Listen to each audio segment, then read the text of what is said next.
They brought us to this country as a labor force. We built a foundation and they hate us for it. They hate us for it.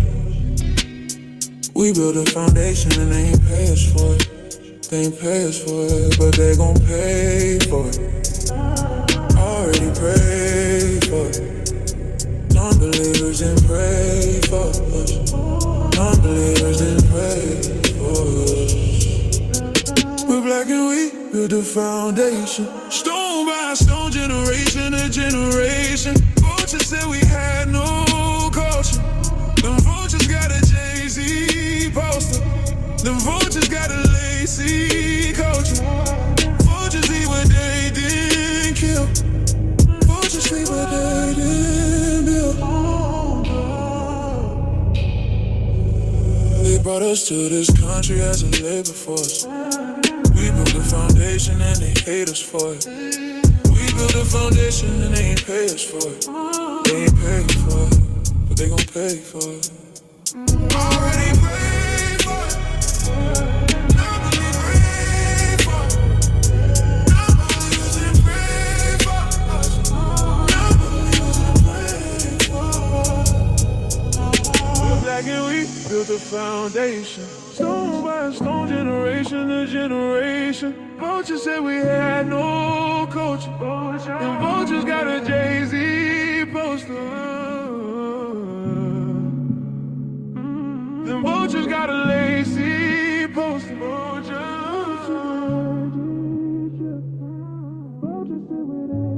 So unless these benefits are going to, roughly defined, foundational Black Americans, the descendants of American slaves,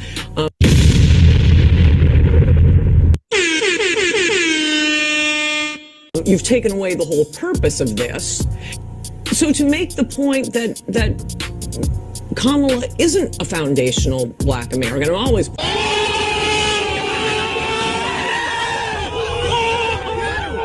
But unless these benefits are going to, roughly defined, foundational Black Americans, the descendants of American slaves. African Americans built this nation. We built this nation. You're just starting to get real credit for that, okay? I don't know if you know that. You're just starting to you built the nation. We all built it, but you were such a massive part of it. Bigger than you would. Let him cook. For. Does that make sense? Let him cook now.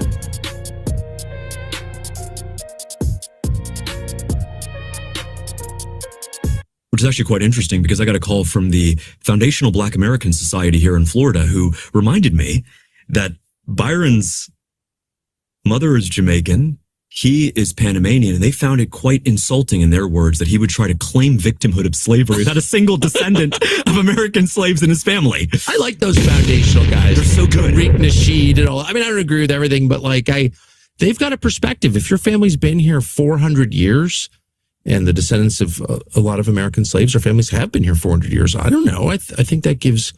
I'll listen to you. Like you've 100%. You've got a point of view that is legitimate, I think. Yeah. And they're unequivocally heritage Americans. That's for sure. 100%. I mean, they're definitely heritage Americans, if anyone is. You have said that you resent the idea of being called an African American, that yes. you are a Black American. Yes. Explain. I think that when they call Black people who were born and raised for generations in this country, if you accept the handle of African American, that says that you don't accept being an American American. You don't accept being born in Chicago or New York or Detroit or wherever you were born. For generations your family's been here, built this country too. Sweat and tears and all that, fought in every war, okay? So this is my country here. So I don't want to be called African American. I'm an American American. My people have died and done everything for this country. I'm always going to be known as a Black American. I can't call myself an African American because when they want to separate us, then they say we are African American. But remember this: when I'm competing in the Olympics, I didn't compete on an African American Olympic team. I competed on an American Olympic team. So don't separate me when you want to separate me. I am not an African American. I'm an American. I am a Black American. I am definitely Black. And yes, my ancestors come from Africa. How long does a bloodline have to live in one land before they are considered a pure species of that land? Meaning, how long did my people have to be in America to say, hey, no, we're American, compared to some people who are English American, who are Irish American, who are German American from their ancestors, but they get to call themselves American. There's nothing wrong with being African American, but a true African American is someone that is from Africa and moved here, either first generation or second generation, and has a tie to that country that I do not have. One of the first census in Virginia that allowed for Black people to have a name was somebody from my family. So Africans don't even fuck with us. Wow. Because they don't. We're not from the motherland. We're from America. So I'd rather say I'm a Black American. So I consider myself a Black American. I don't consider myself African American and shout that. Because Africans don't even fuck with us. Wow. Because they don't. I don't mind the term African American. I don't want to be called African American. What is up? I'm not African. Very strong.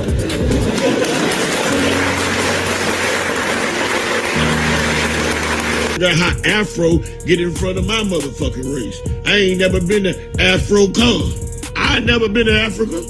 Afro or Africa. Never been there.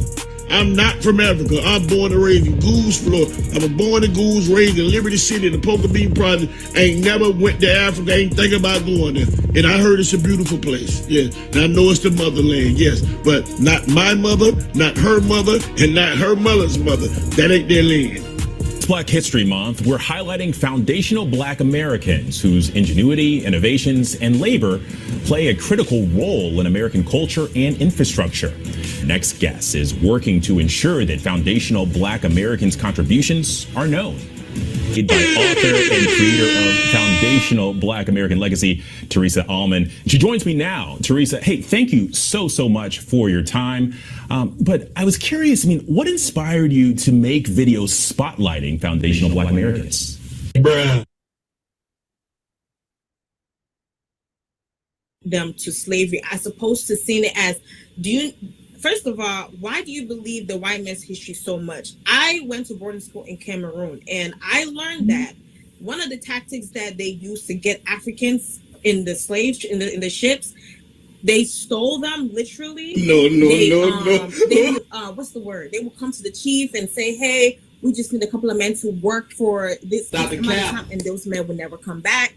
There were so many different sneaky ways that they got people away. Do you think Africans were proud to?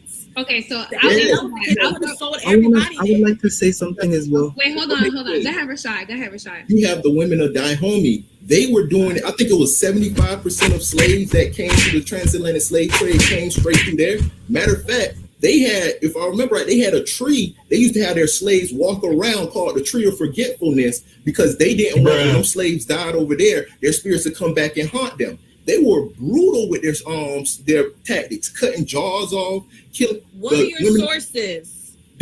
Where are you? Oh my God! Zora Neale Hurston is one of the greatest. I have never heard that in my life. Okay. They were our brothers that were kidnapped. They were our brothers that were kidnapped. We did not sell our brothers. We never sold them to anybody. We were kidnapped, and they were lied to. Their descendants were lied to that they were sold. No. Number two, none of us were there during the days of slavery. So whatever story they have taught us, we don't sold it, that your brother sold you. I wasn't there, you weren't there, so we don't even know what truth there is. And even if it's the truth, how many years ago have they been? Some of you have forgiven the white man, but you refuse to forgive your so-called brothers who sold you to the white man. I don't believe that story because I wasn't there. Number two, none of us were there during the days of slavery. So whatever story they have taught us, we don't sold it, that your brother sold you. I wasn't there, you weren't there, so we don't even know what truth there is. Bruh. And even if it's the truth, how many years ago have they been? Some of you slave raiders, who were they? according to your research, who were the slave raiders?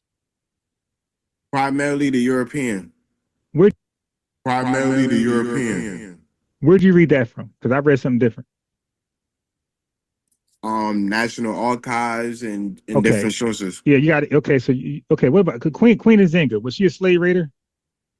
She participated in the slave trade. Was she a slave raider? I know she sold slaves, but was she also a slave raider? Did she capture?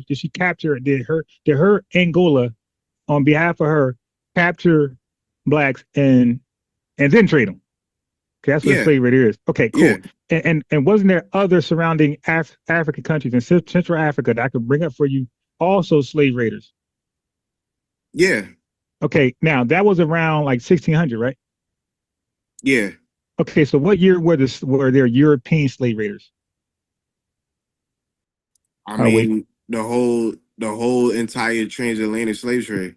Okay, bro, I need you to find that for me. Now, you're familiar with the transatlantic slave trade, right? I certainly am. Okay. I heard you use the term. Do you still go by this term? Do you still go by that we were kidnapped? Yeah, because you got to get kidnapped first to get enslaved. Okay. Yeah, I'm just asking. Okay, so now when we were kidnapped, who did the kidnapping? Dutch, the Portuguese, Dutch, the Portuguese. And matter of fact, he was on a panel with, I told him, he was on a panel with Dr. Mayat, and she even said that the Africans enslaved, raided other Africans and it's sold them to white folks. She even said he was there on the panel. He didn't argue her, and that was by the way, that was before my discussion with him. So he already learned that and still kicked against the pricks. Bro, man, him argued that 2.5 years ago. I mean, for 3 months straight, we argued about the Africans' participation in slavery. Like, he fought tooth and nail, but I thought we got some clarity on that. He not gonna accept it, yo. Like, that's obviously. I mean, we broke up the pseudo killers, man. Corey left over that argument. You feel me? Like, he not gonna accept it, yo. Like, that's obviously. I mean, we broke up the pseudo killers, man. Corey left over that argument. You feel me?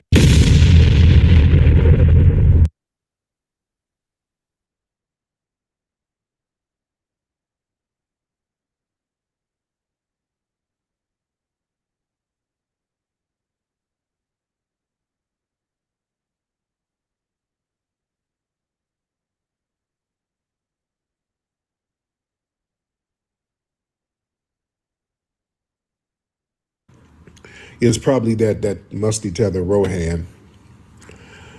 But family, what we're talking about were black people stolen from Africa. Now, what made me want to do this topic, your girl Joy Reid, who was Congolese. Is she Congolese and Ugandan? She's mixed with a couple of things from what I understand.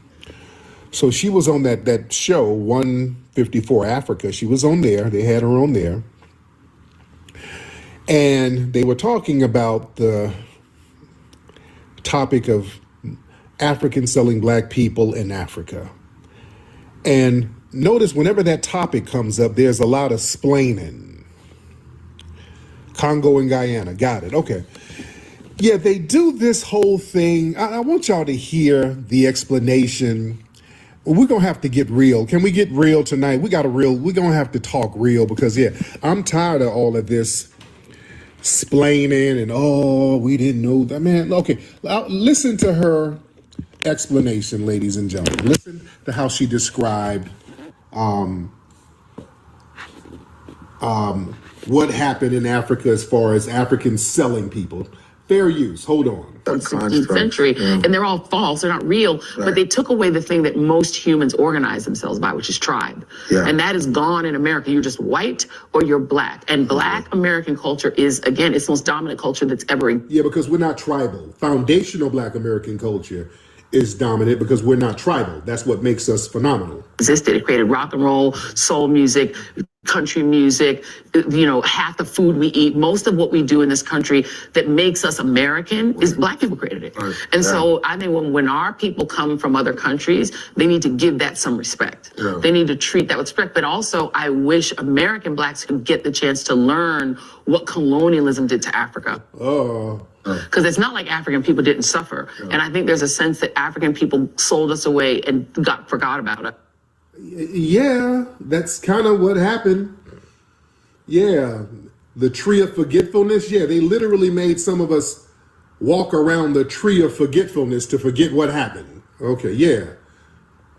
But they forget those people were destroyed. As Michael Harriot said when we had him on for our Black History special, if Black people were selling other Black people, why did you need a fort? If this was a transaction that was mutual and the kings of Africa were just selling off Black, well, then why did you need to build giant forts? You build giant forts because you were having wars with those kings who you were stealing their people. You wouldn't need a fort if you were selling and buying. And that's something that people that's the information that gets passed out. Okay, what is, okay. Yeah, that right there, I'm like, hold on. What kind of bullshit ass family? Hold on, let me get my phone on my mouth. What kind of bullshit excuse is that? Why did they build forts? Huh? No. See, family history is important, ladies and gentlemen. History is important. Oh, we're not going to let people rewrite history now. See, now people want to try to rewrite history. We're not going to do that. Let's tell the truth. Can we tell the truth, ladies and gentlemen? Oh, can we tell the truth about these forts? Listen, those forts over there, they didn't force those forts. They sat there, it took them decades to build some of them damn forts. It wasn't like they just sprung up overnight and shot, ooh, what is this shit, a fort? No, they were complicit with it. No, they were complicit with those forts getting built over there. They didn't build them shits overnight. Come on now, man, come on, let's tell the truth. They were talking, she's making it seem like they built the forts against the will of the people and they were going to war with the African tribes. The European powers were going to war with the African tribes. How many of y'all been to some of them forts over there? Let me talk to the family real quick. How many of you guys went to Elmina Castle, Cape Coast Castle, Goree Island Castle? I was just in Goree Island a couple of months ago. Y'all been there?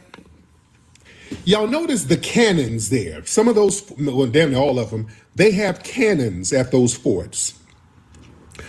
The cannons are facing outward to the sea. The cannons are not faced inward. Now, that is a heavy point. So they got to explain that. But remember, family, I was one of the first people to add emphasis on this, right? Anytime we had a Pan-African come on the show cosplaying as FBA, their own code, remember the two questions I would ask them to get them to unveil, to reveal themselves. One, was Marcus Garvey a scammer? Two, who stole us from Africa? Those were the two questions that were foolproof. A cosplayer just could not admit to those truths. They couldn't say Garvey was a scammer, and they couldn't say Africans stole us and sold us. They could not admit to that. Those are the two questions I would ask anybody who I question. You kind of off code a little bit. I would ask, you claim to be FBA, you're on code, but you kind of caping for Africa a little too much. Then I would ask those two questions, family. And that's why I showed you the clip of me asking Unc with the pseudo killers and I'm asking Revenue. And I ask other people as well. I got a long clip of just asking these folks. And they, as you can see, they all blame the white man. Revising history in our face. and acting like they're much different than a European or the white man from doing the same thing. All right. So yeah, we're not gonna let them erase our history, revise history, and try to act like Africa was just so innocent. And the big bad white man came to Africa and turned things up and start kidnapping people, 12 to 15 million of us for centuries. And then the African finally realized what's going on. Wow, 15 million of us is gone. What happened to all these? Oh, the white man, you devil. No, that's not what happened there. To the African tribes and the African nation. All right?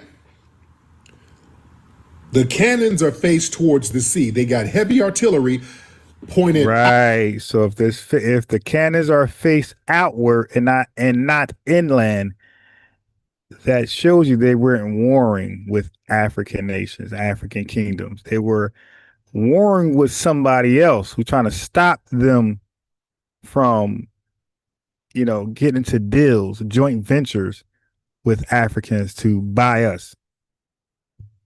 Outward towards the Atlantic Ocean, and that's to defend against rival European naval powers, the Dutch, the British, the French, all that. They fought each other over who's going to go over there and reap the benefits of people selling, folks. All the cannons weren't inland. Understand, they had land leases. The European powers would pay tributes to some of those African chiefs. You understand?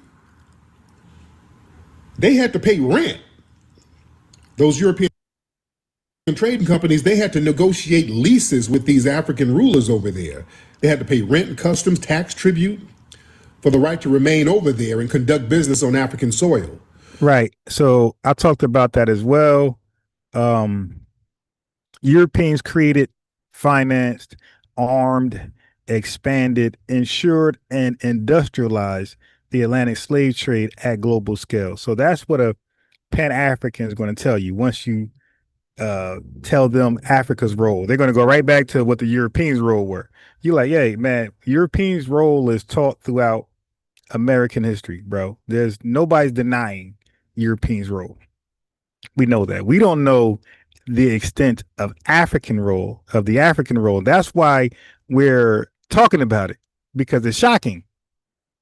Because the way it's taught and the way it's revised in the woke circles, that it was only whites who were involved. The trade part was made up. Okay, they kind of they want to act like this was the first Berlin conference, basically.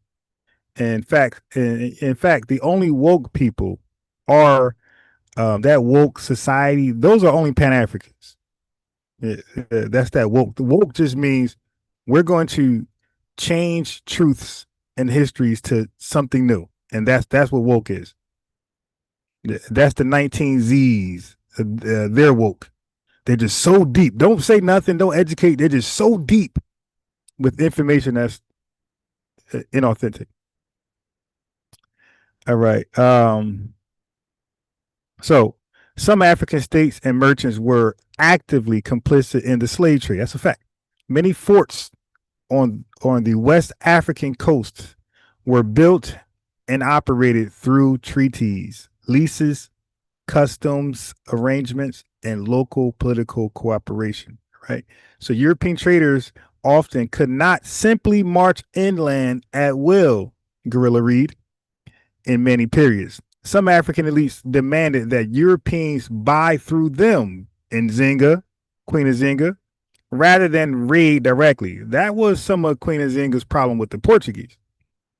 It's not that they were into slave trading. It was that they were trying to skip past her and go inland and kidnap. She like, ho, no. White T, you don't touch anything. We get it for you. You pay us. And you're going to pay me, or we going to war. All right. Some African rulers resisted, okay, and others collaborated. and some did both at different times. Queen Nzinga, Dahomey, Asante, the Arrow Network, and some Angolan, Congo actors were all deeply involved at different times and in different ways.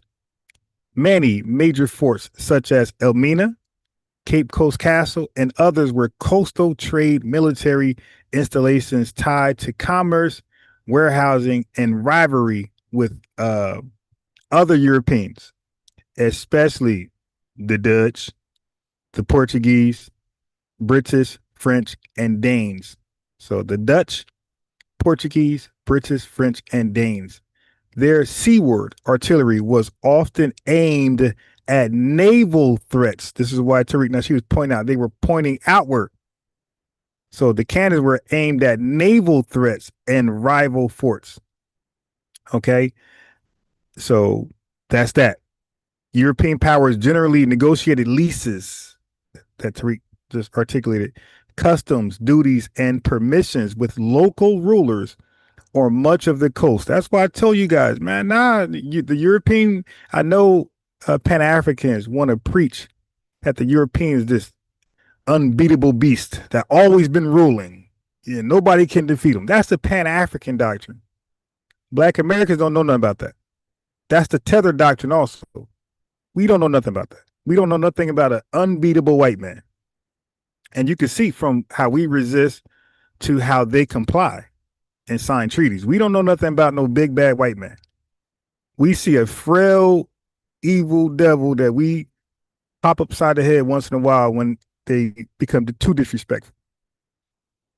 All right, that's what we know. Africa don't know that side of the white man. Africa just knows white man demands something, white man gets it. In Africa, we don't, you know what I mean? So we got two different experiences with the whitey man. That's why we can never truly come together as a collective. They see the whitey man as somebody unbeatable that enforces his will, and we see the whitey man as somebody who does compromise, who does bend, and does get his ass kicked here and there. Now, the whitey man in Africa during the slave trade did not control the interior for long stretches of the trade era. Force also protected European trading operations from local instability, possible attack, rebellion, and commercial disruption. The existence of force does not prove Africans were innocent victims, Guerrilla Reid, but it also does not prove Europeans were powerless. We're not saying that. Nobody believes that. Force were part of a joint coercive commercial system. Force do not erase African complicity. They were part of a shared trade infrastructure. Okay, so the African leaders welcomed the ports, as Tariq going to articulate. Ports they were not like tents. I mean, you go camping, you just pull up a tent in 15 minutes. That's not a fort. We're talking about coastal artillery was often positioned to defend against ships and rival European powers, Guerrilla Reid. So those cannons were for European powers. So you see, the European powers were not collective. They didn't have this collective effort in this slave trade. They were warring with each other. So again, if you let a Pan-African teach this, they'll teach the European powers were all one conspired group to trade with African tethers. No, they were warring with each other, trying to get the best deal for themselves and the most blacks for themselves to build their nation up. Okay, this was an arms race, sort of, right? So European competition for trade monopolies was intense. All right, so European companies often paid customs, rent, gifts, diplomatic tribute, trade fees. Okay, so that is one reason historians reject the cartoon version that Europeans just ran wild inland from the start, beating up on people. Malaria and other diseases did make deep inland penetration difficult for Europeans for a long period of time before quinine use became more effective in the 19th century. That's in the late 1800s or in 1800s period. This limited direct European inland raiding in many areas. They were in insufficient, inefficient with raiding. Raiding means kidnapping, taking, took, all these little fancy words they talk about, steal, stolen. Nope, unsuccessful because of resistance from Africans and diseases killing them. They were not a strong nation at that time in the 1600s. They became a strong nation after the slave trade, after they got free labor 24/7, working under extreme duress and violence. Okay? That's when they became a powerhouse 300 years later. Free 24/7 labor. So the slave trade made Europe invincible, damn near, and Africa super vulnerable. All right. So no, Europeans could not physically dominate the interior early on. All right. That was not the case. The kingdom of Dahomey. I'll let Tariq talk about that. Matter of fact, let me cook on the rents that was paid that we don't know about. Let me cook on that for a little bit. Okay, so if you want to be specific records from the 17th and 18th centuries confirm that the Royal African Company, RAC, did not operate on the African coast by force alone. They were required to pay rent, customs, and tributes to local African monarchs and chiefs for the right to build forts and conduct business. So white men were paying Africans to rent that space. And that space was eventually called a colony. So I hope focus is listening. Colony does not mean colonizing, white man ruling. Had to cook them on that. So recent quantitative research of more than 20,000 handwritten recent quantitative research of more than 20,000 handwritten RAC, Royal African Company, ledger entries reveals the exact financial mechanisms used to maintain three business alliances. The first type of payment and rent. The RAC made several distinct types of payments to African rulers, which were separate from the actual price paid for enslaved people. So this was a different fee for the whitey man. All right. Whitey man like, that's good. I'm gonna learn. Wifey like, yeah, let me borrow that from you. Okay, so you had ground rent and land leases. The RAC negotiated specific leases for the land occupied by their forts and factories. For example, the King of Fitu and other local leaders received regular payments for the company's presence at Cape Coast Castle. They're paying rent to be on African property, African coast. So then you got dashi tributes. This local term referred to gifts or tributes paid to chiefs in exchange for exclusive access to trade routes and caravan merchants from the interior. Then you have your customs and taxes. Rulers impose customs duties and taxes on goods imported and exported through their territory. Failure to pay these could lead to trade being halted or panny-airing. I think I said it right. The temporary seizure of company agents or property. So there were penalties the whitey man paid for not paying rent. Okay, the repo man pulled up. So by the mid 1700s, the company then transitioning to the company of merchants trading to Africa had a structured payroll for local African officials whose cooperation was vital for the fort's security. You see that? They needed Africans being compliant. So you had the Cujo, Cabosier, Cape Coast, as a primary linguist and intermediary between the company and the Fanti people. He earned 72 per annum in 1751. You had Prince of Asante, all right, between 1760 and 1761. He received a regular pay of 40 shillings per month, often paid in trade goods like 8 gallons of rum. And I'm sure some K2 was around. King of Cape Coast received a regular salary or tribute of 20 shillings per month, and other coberciers, local officials, 20 shillings per month paid in 4 gallons of rum, 20 shillings per month paid in 6 gallons of rum. So they wanted to get drunk. They ain't want no tangibles. All this African minerals and resources. They said, man, hell with that. Give us some damn rum. Give us some K2, man. We need that booger sugar. So the distribution of these payments was highly unequal and designed to solidify political hierarchies. They didn't give a damn. The highest ranking head chiefs received the greatest value of payments per capita, ensuring they remained on code with the company's interests. All right. While ledgered in British pounds and shillings, these rents were almost always paid in high value trade commodities, including alcohol, rum, firearms, gunpowder, fabrics, and cowrie shells. They just wanted to get drunk and continue to attack other African nations. That's all they cared about. Arm us so we could just dominate other tribes and keep selling you, people. And so you can imagine that was their incentives to go to attack other tribes. They was like, so when the slave trade was banned in 1808, they're like, oh, hell no. You dig? This is our main income. So let me let Tariq cook on. I'll come back. Yo, come on now. No, we're not going to have people rewrite no damn history.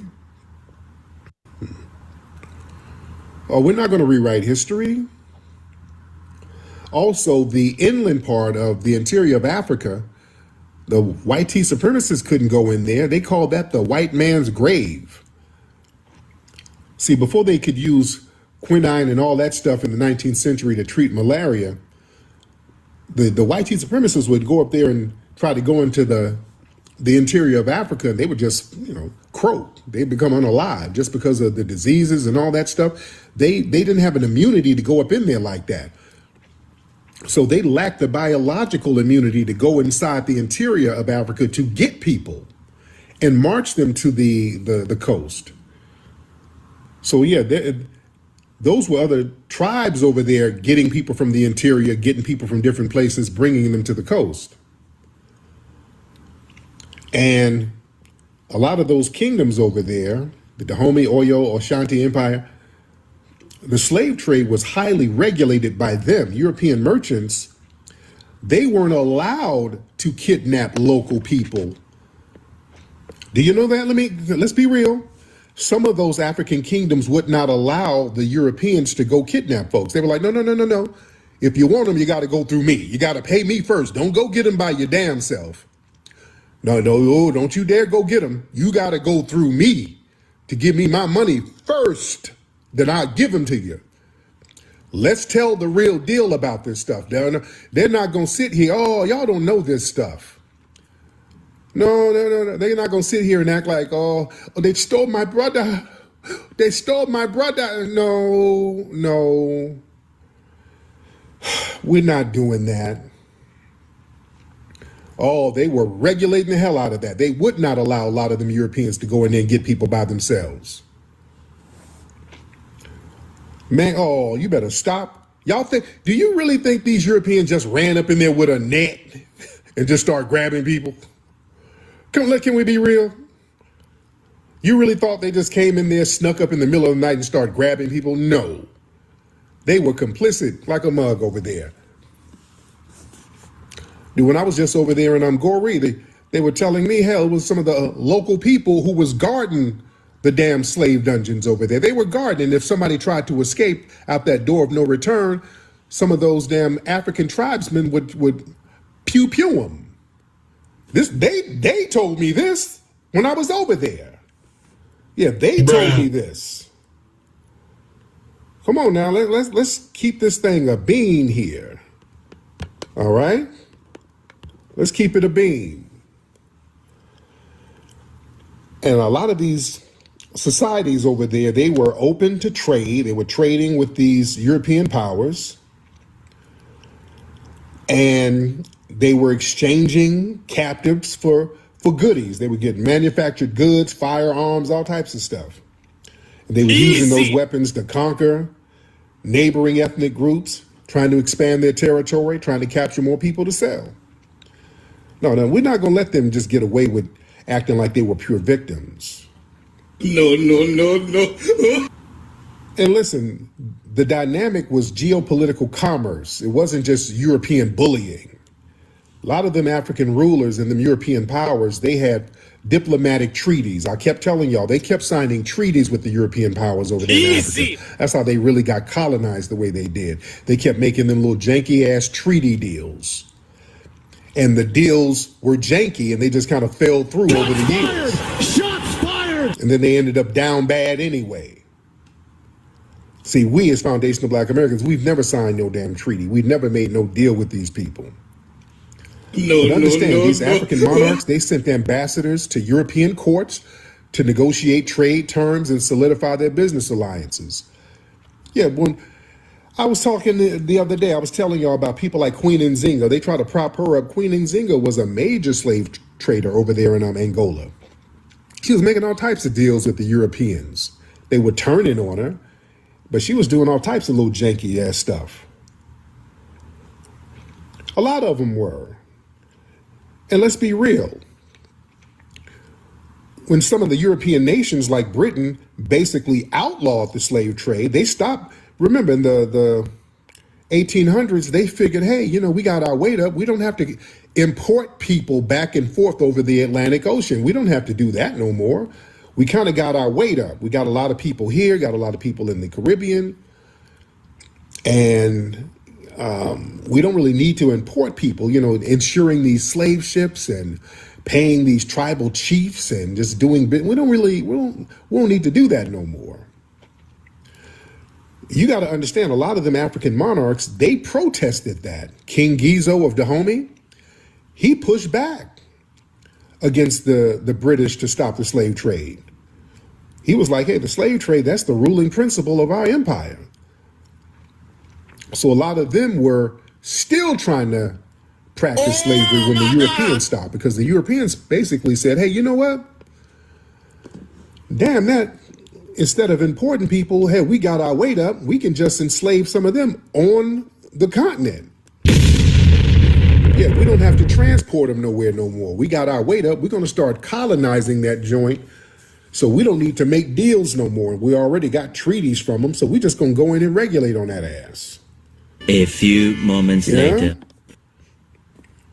But understand, the massive scale of the transatlantic slave trade, that required deep logistical coordination, that Europeans couldn't manage that alone. These wealthy African merchants, the Aro Confederacy, the Niger Delta, they controlled the interior supply chains. Many of them, they managed the capture, the holding, the transport of all the enslaved people from the interior. You had other people like Tippu. Y'all heard me talk about him before. Tippu over there in East Africa, who was a black Arab. His mother was Bantu, his dad was Arab, but he was jet black. Major slave trader over there in Zanzibar. Come on now, let's talk real. Here's the thing. The problem is, for a long time, Africa has not been held accountable. A lot of times, Africa has not been held accountable. Y'all share the space. Y'all share the space.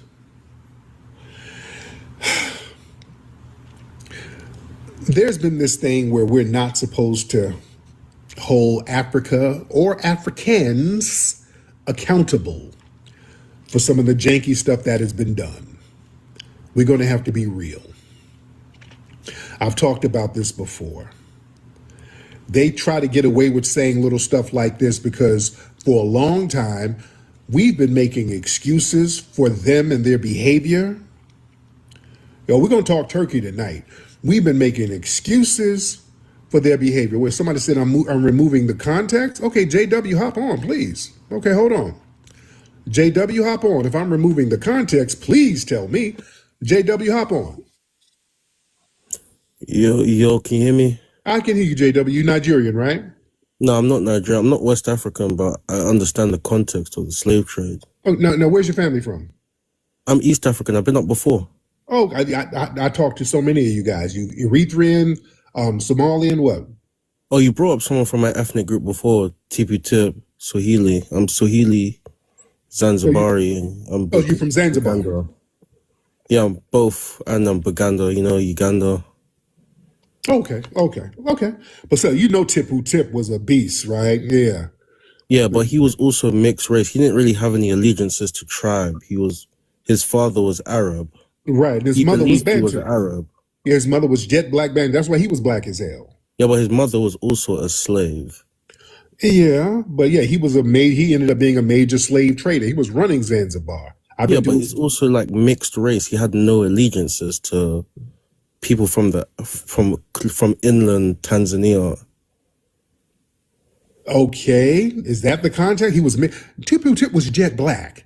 So I know he was jet black, but you're talking about he mixed. Arab, that's like saying Wesley Snipes was mixed. Well, okay, what does that mean? Mixed with black and blacker? The context you're removing is he didn't even believe he was African. He believed he was Arab fully. Like you couldn't if he was alive today, you couldn't tell him he's not an Arab. Okay. Also, the context you're removing is that Europeans also removed people that resisted selling them slaves and replaced them with leaders that would. For example, there was a king in Ghana of the Fante tribe. His head was kept in Netherlands for nearly 300 years because he refused to sell the Fante people. So y'all couldn't whoop them small group of Europeans? I mean, at that point in time, they hadn't seen a gun. But when they start selling your guns, you could have got your weight up. They started giving you guns. You got guns from different European powers. So at that point, you could have said, hey, let me start pew-pewing some of these folks who's coming over here taking people. Yeah, but then the Dutch gave the Ashanti people. They then armed the Ashanti people who then sold the Fante people who initially refused to sell slaves. And then once the Fante people realized, we need to work with the Europeans, they bought pew-pews from, I think it was the Portuguese. So they triangulated them against each other, typically when they wouldn't have fought to begin with. They manufactured, it's not civil war because they're not the same people. They manufactured like violence that wouldn't have occurred naturally. Yeah, man, those more excuses, man. They were complicit. How is that an excuse? If you triangulate a group of people that typically never would have fought to begin with, and then you take the spoils of that conflict. Yeah, these Africans been fighting way before the white man got there.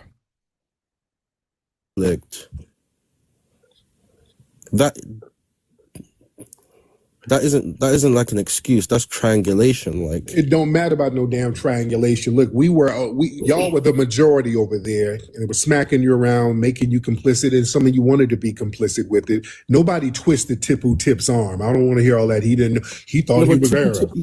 Nobody twisted his arm. That dude was knee deep. He was the biggest slave trader over there. Yeah, I know. He sold the most slaves on the eastern part. Yes, he did. Yeah, nobody twisted his arm. That money, he was getting money. All right. He was also an Arab, though. You're ignoring that. Arab, and there's black Arabs. There's a lot of black Arabs. That don't mean anything. I mean, technically, I would be a black Arab socially back then, but no, I identify as a black African. Yeah. Zanzibar is not in Arabia. All right. Zanzibar is in Africa. He know his homeland. He was born over there in Zanzibar, in Africa, sir. So yeah, all that excuses. A lot of people think that there's something else. That doesn't excuse it. That's the point. For example, that mindset that Tippu had, that's still you still got it now with people like Myron Gaines. He's an Arab from Africa who thinks he's an Arab or whatever. And he comes over here, has the same mindset as Tippu against us. That's what we're saying. Yeah, I fully agree with that. Yeah, that mindset is still there, sir. That's what I'm saying. All right.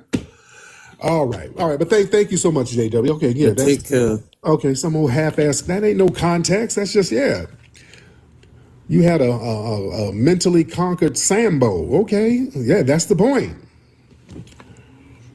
Yeah, I just want to put context. Let me move the goalpost around. Okay, yeah, none of that. No. This is what I'm saying. All of that not taking accountability. What about Nzinga? Oh, Nzinga was knee deep in the slave trade too. Getting together with these old cannibalistic tribes, committing infanticide, getting babies and crushing infants and rubbing the remains of crushed infants into oils and herbs and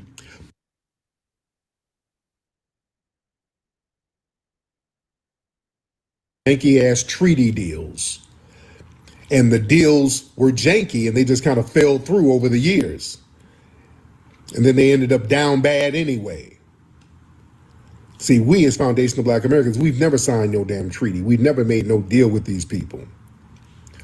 But understand, these African monarchs, they sent ambassadors to European courts to negotiate trade terms and solidify their business alliances. Yeah, when I was talking the other day, I was telling y'all about people like Queen Nzinga. They try to prop her up. Queen Nzinga was a major slave trader over there in Angola. She was making all types of deals with the Europeans. They were turning on her, but she was doing all types of little janky ass stuff. A lot of them were. And let's be real.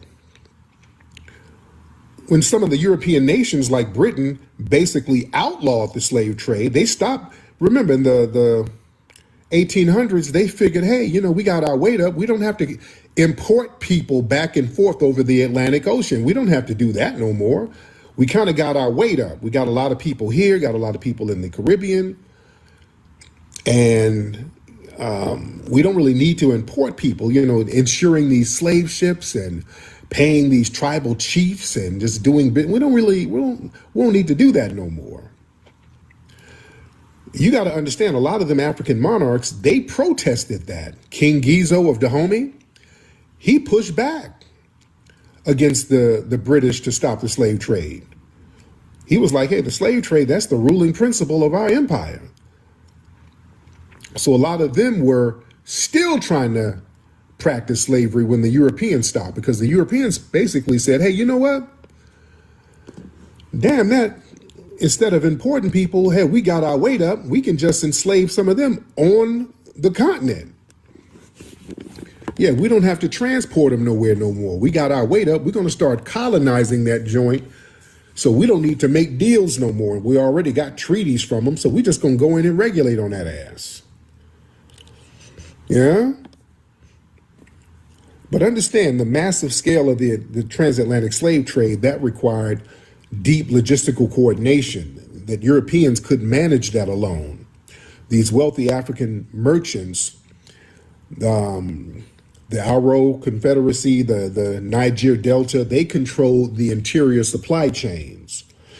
Many of them, they managed the capture, the holding, the transport of all the enslaved people from the interior. You had other people like Tippu. Y'all heard me talk about him before. Tippu over there in East Africa, who was a black Arab. His mother was Bantu, his dad was Arab, but he was jet black. Major slave trader over there in Zanzibar. Come on now, let's talk real. Here's the thing. The problem is, for a long time, Africa has not been held accountable. A lot of times, Africa has not been held accountable. Y'all share the space. Y'all share the space.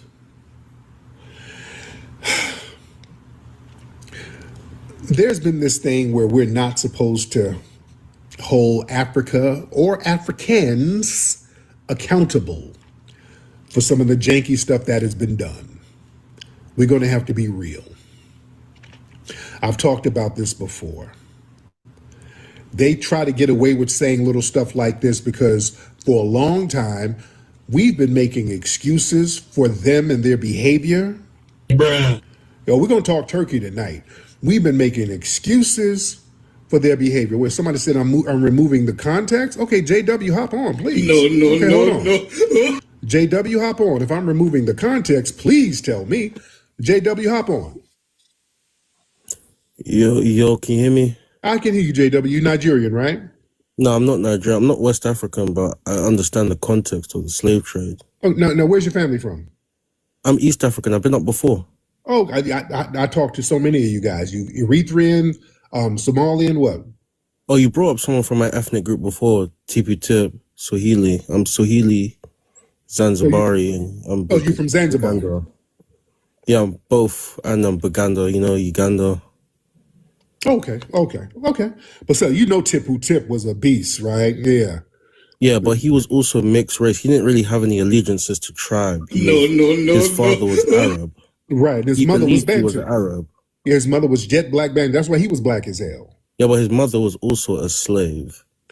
Yeah, but yeah, he ended up being a major slave trader. He was running Zanzibar. But he's also like mixed race. He had no allegiances to people from inland Tanzania.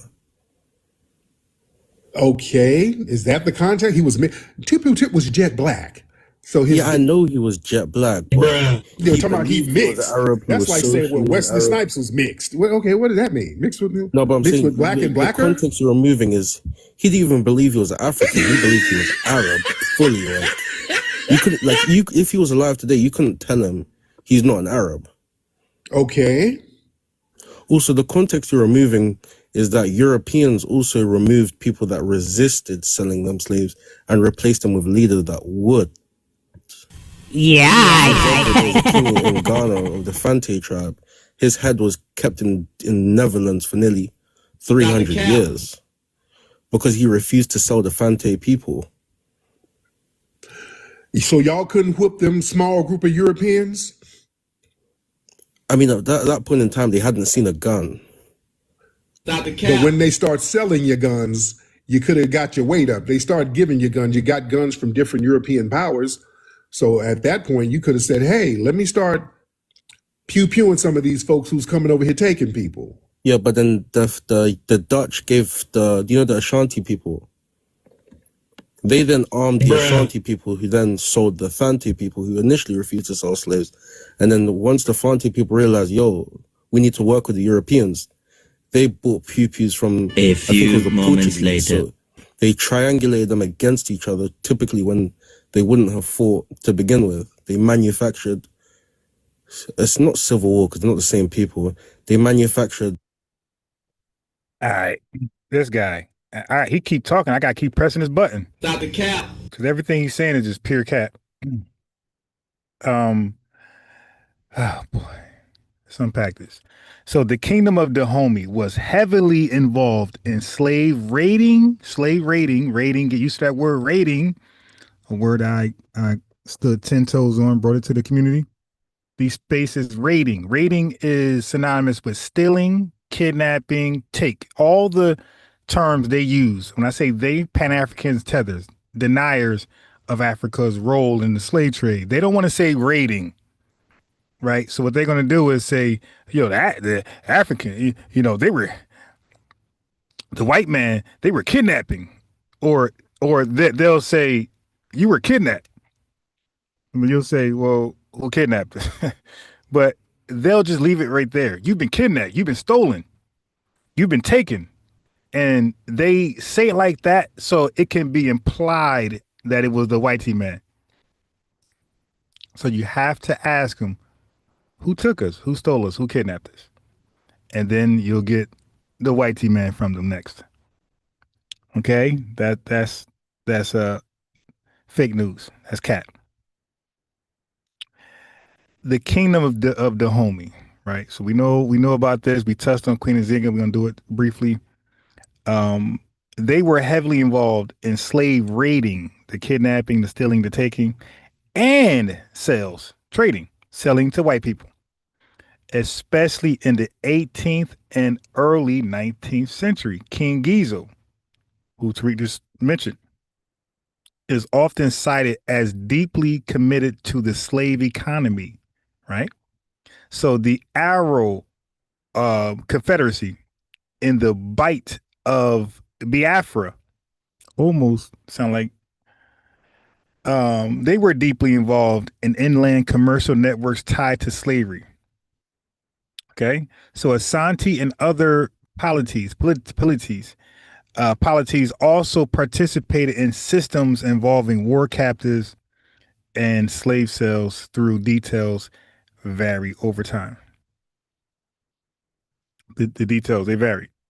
So anyway, in many major West African trade zones, local rulers insisted on controlling the trade, the stealing, the kidnapping, the taking.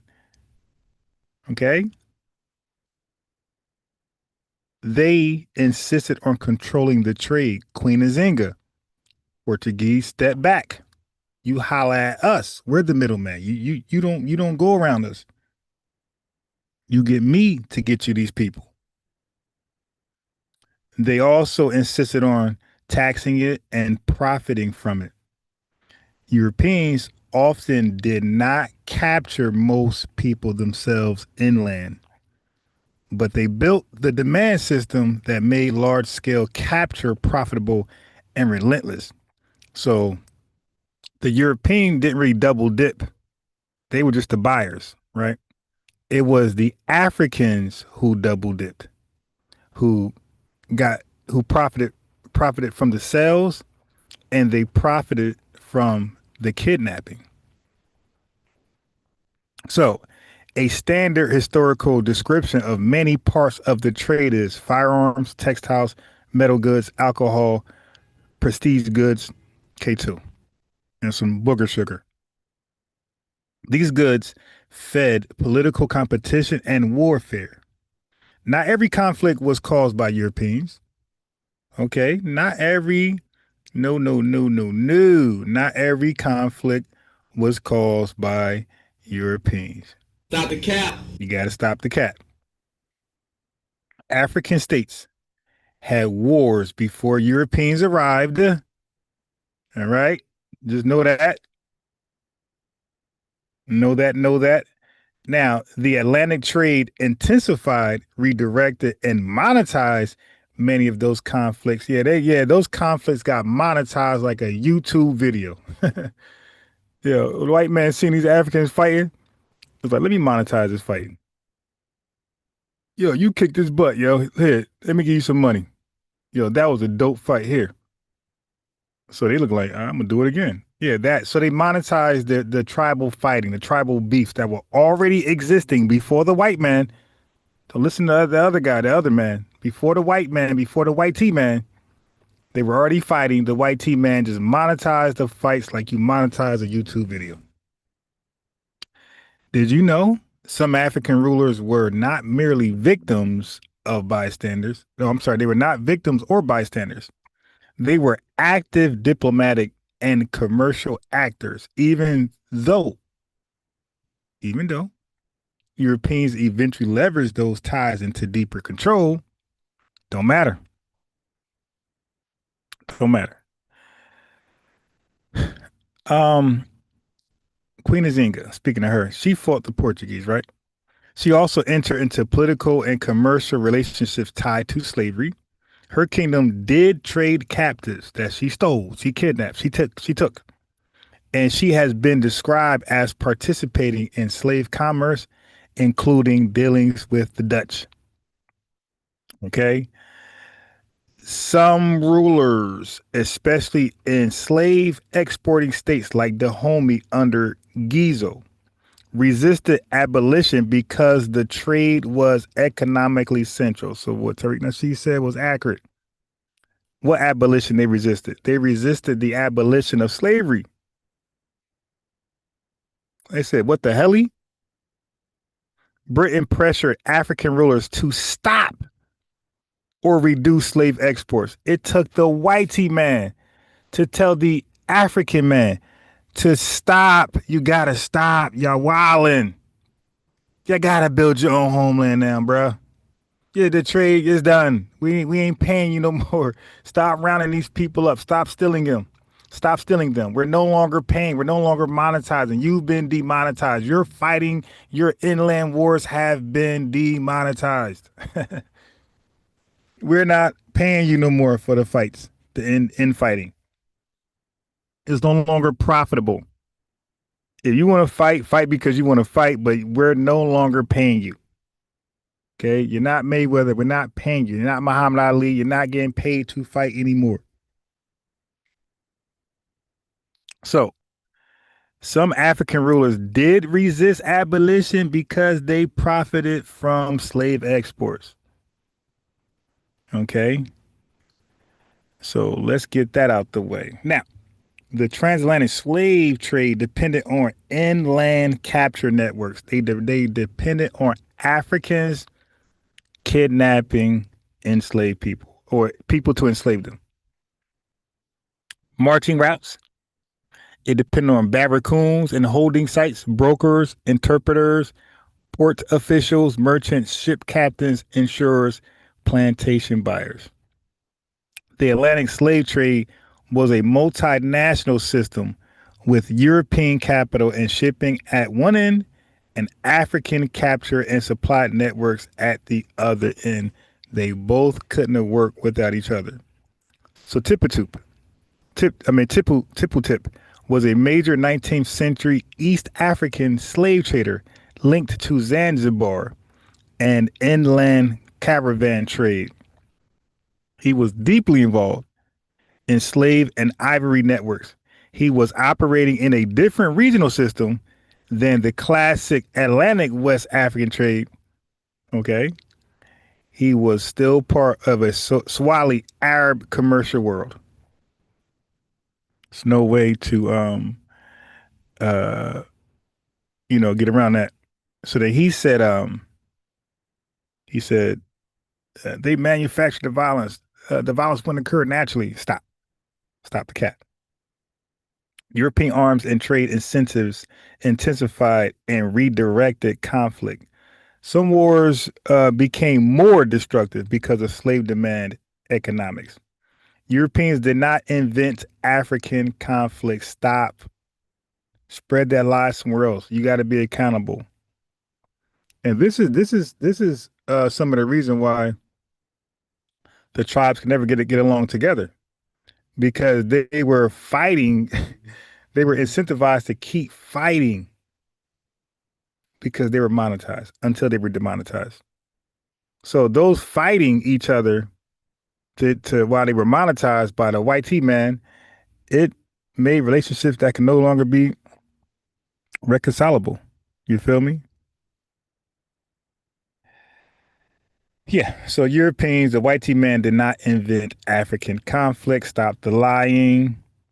Okay. All they did, or their role was, they transformed its scale, incentives, and direction in ways that massively expanded enslavement, right, for their own good.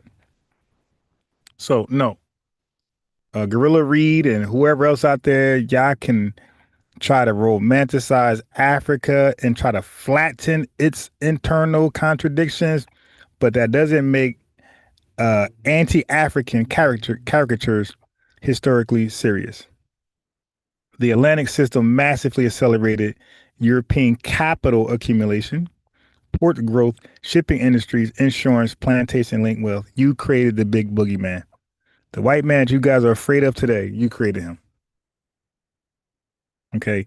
Because African states like Dahomey and arrow-linked networks profited from the trade. Europeans often needed local permissions, brokers and suppliers. They ain't go nowhere deboing nobody. Coastal forts were often tied to leases and customs agreements. Gorilla Reid.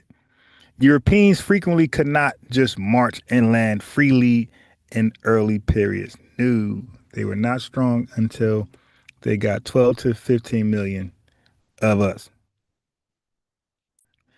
African intermediaries were crucial to supply chains. And Britain's abolitionism did not erase its earlier central role. They, just like Tariq said, they said, hey, man, we got our weight up. We no longer need nobody else. We'll start breeding inland of our own inland, and we're good. Those Africans try to sue. You gonna stop the slave trade? So all this kidnapping, nobody gonna pay me for these few hundred people I just kidnapped? Oh, now I'm gonna take you out of court. Somebody gonna pay me. Yeah, they were wilding. So this question is for you Pan-Africans out there, you tethers, you transatlantic slave trade deniers, slave raid deniers. If African rulers had no meaningful role, why were customs, tribute, treaties, and regulated purchasing systems so common on the coast? If Europeans did everything themselves, they would stand on top of a tree with a net. Gotcha, bitch. Casting over Africans, casting over people to bring them to the European world. If that was the case, how did they consistently acquire captives from inland regions they often could not directly control? Tethers, Pan-Africans. If African participation was meaningless, not that serious, not really heavily involved, right? Why did some rulers protest abolition when the trade was threatened? That's for you. That's for you. That's for you. So the link is right there. The link is pinned to the top right.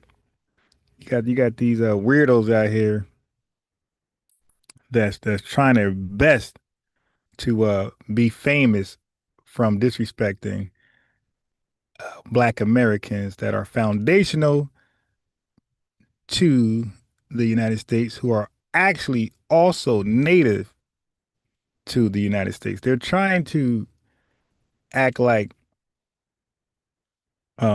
we're the issue. We have a problem. They think they can disrespect us with immunity, no consequences. Now we're pushing back and everybody's crying foul. Got a whole song called that. No more. No more crying foul. James Clyburn is against reparations. Okay, I'm sure there's a lot of people who are against reparations. What does that mean, though? That don't mean that is no longer the claim is bad.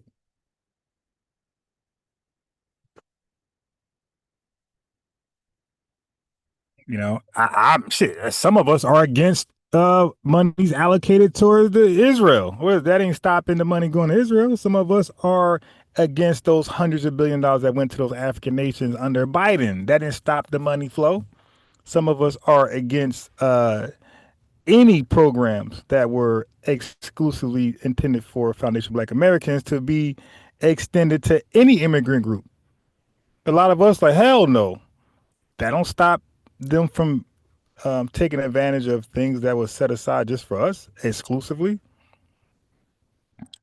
So just because somebody is against something, that don't really move anything. Okay.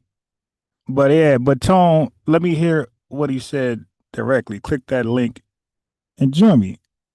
Let's hear what he said. All right. And yeah, so that don't really, like, what does that do?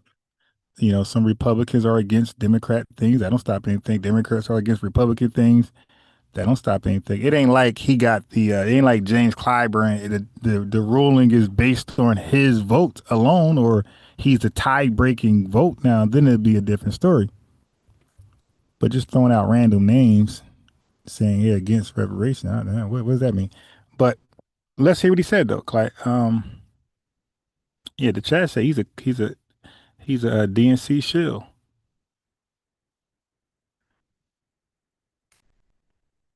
Tony.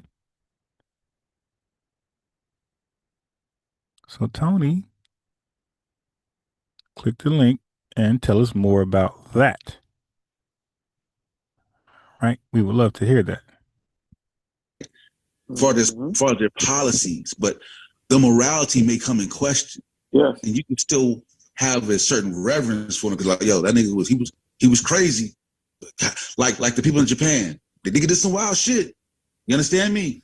But his tactics, you know what I'm saying? You know, he laid it down, but he did some crazy shit. And you can say that about people. That's the whole point that I was making. But at the same time, you can say, well, that's not a hero of mine, even though I can have admiration for the shit he pulled off. That was my point. Okay. All right, but you know, I made my statement. I ain't gonna beat the dead horse, yo. She was living that's what liberation looked like when you look at these things. As simple as that. She got invaded. White people want no political. So now Unc is saying Queen Nzinga was liberating Africans. This is his argument. He's saying Queen Nzinga, when you look back at her work, she's a liberator of Africans, not an enslaver and seller of Africans. Statement. I ain't gonna be the dead horse, yo. She was living that's what liberation looked like when you look at the things. As simple as that. She got invaded.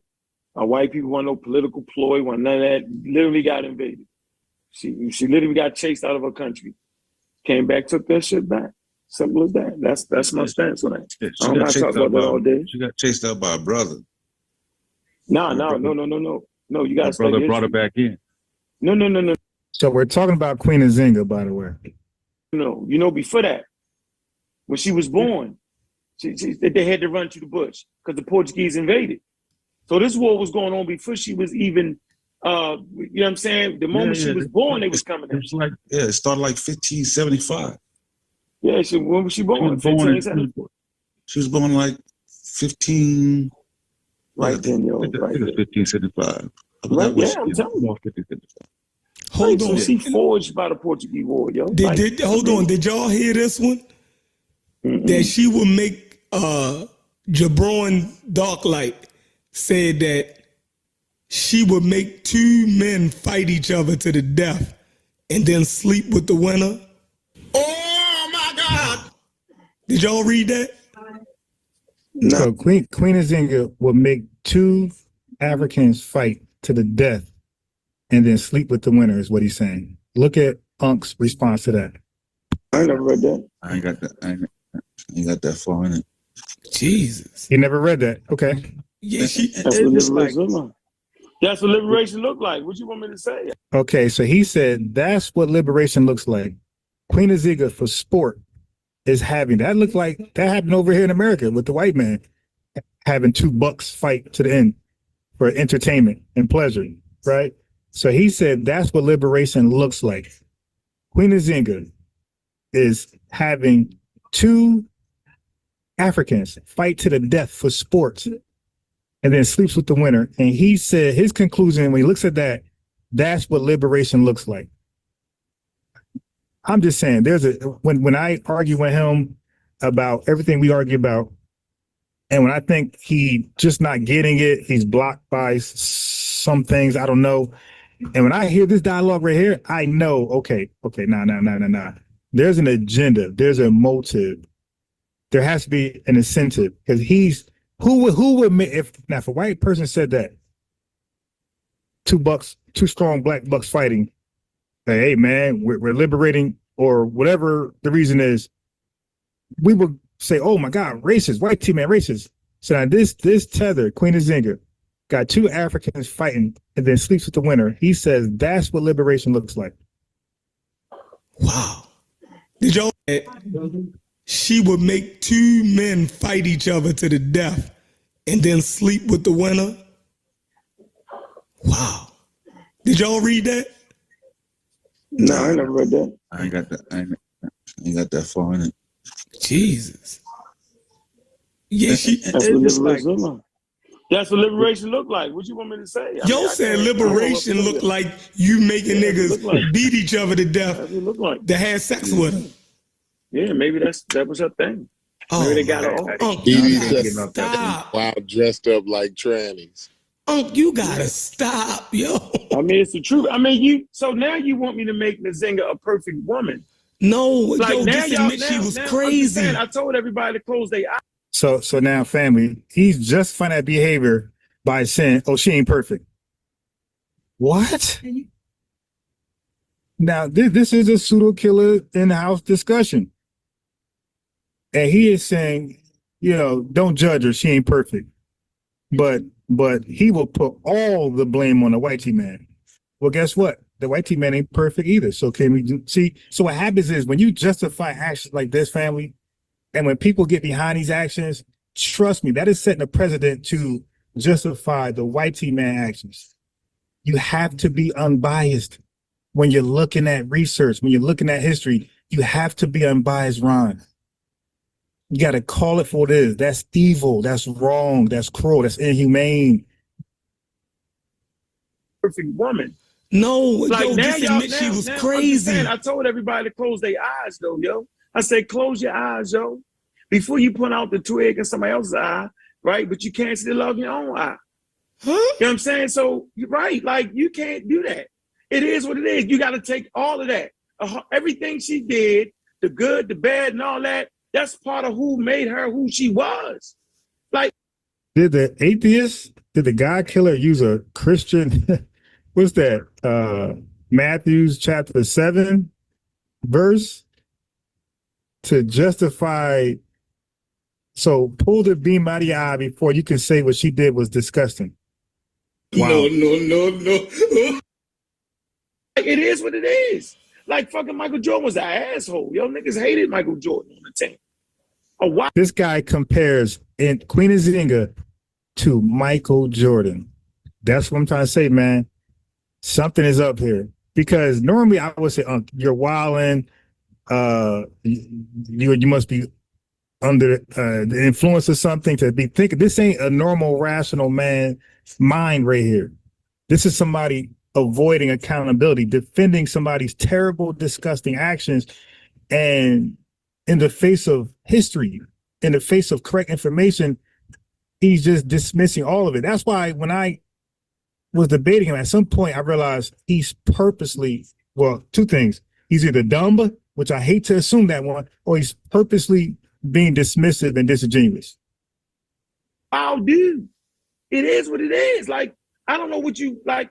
Like, I don't have no, I'm not even on that. I just know that she was invaded by some crazy white people that most people talk about, right? And she fought them for 40 years, right? And it was what it was. And she been through a lot. The white people was crazy, but she wasn't crazy. Oh, yeah, you probably gotta be crazy as a motherfucker to go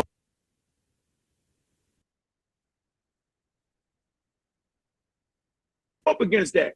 Yeah, she was crazy like a fox. She absolutely was. Justifying important, but this is the guy who's supposed to have. Yeah, this is wild. Absolutely. But what I want to say, your ass was grass. But what I want to say though is, like, even over the couple of days I was having a dialogue, right? People in the chat were saying like, "Yo, I'm learning shit that I hadn't even know about Nzinga." Exactly. You know what I'm saying? And I appreciate Dr. Mahat saying it too. Like, yo, but that shows you that a lot of people took a position. People keep asking us, where do you film your podcast? Romanticism. Exactly. They never really heard the full scope. You know what I'm saying? And then some people, after hearing the full scope, they felt like, yo, I'm not going to celebrate as a hero. And then some people still chose to feel like, I'm rocking. But it's better when you have that.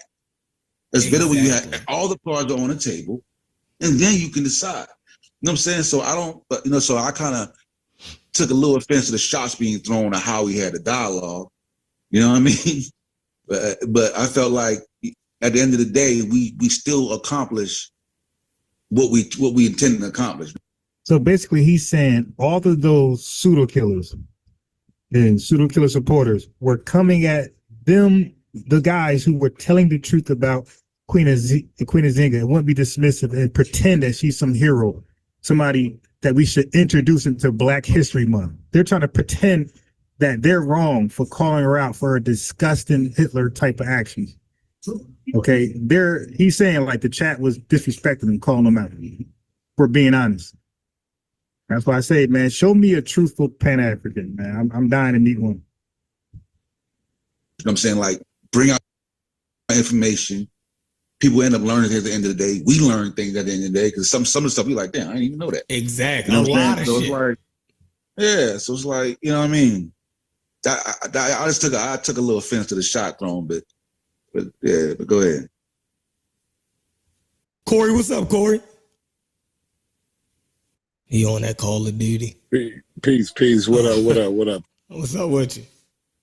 Oh man, I'm just listening to y'all chopping it up, Sound like y'all getting somewhere. Sound like we've gotten somewhere, at least. Yeah, we pretty much off Nzinga. It is what it is. She was a wild girl. You feel me? To say the least. No. She was a wild girl. Some people going to accept her as a hero, and some people not. And it's good because we never want an echo chamber. This is not a religious organization over here. You dig what I'm saying? Everybody can fall where their conscience let them fall at, right? Wherever your intellect and your conscience dice fall at, that's your number. You feel me? What? Now, what he's doing is damage control. Wasn't even talking about that moment. He's talking about another moment. And that's what I'm talking about. I'm very detailed on what we're doing right now. Huh? Seriously, like I'm not, okay. I'm just never gonna let y'all get away with that, yo. So all right, you want to read it again? No, 15,000 slaves. What was it at? I need to get you the slaves. No, put it on the screen. I want to watch you read it, and then I want you to give. I want to give the understanding that you got from it. Where's the part? So if people listening think I'm talking about, it's about the part of her alliance, yo. Is in the alliance part. All right, rise to power. No. Alliance. In Dutch. I know I'm at the part. Political background, very early life. All right, hold on. Let me see. Hold on. Damn, expansion of the lines. All right, let me get it. Hold on. All right, I'm gonna put up on the screen. Yo, Kayo went crazy on Chief X. What's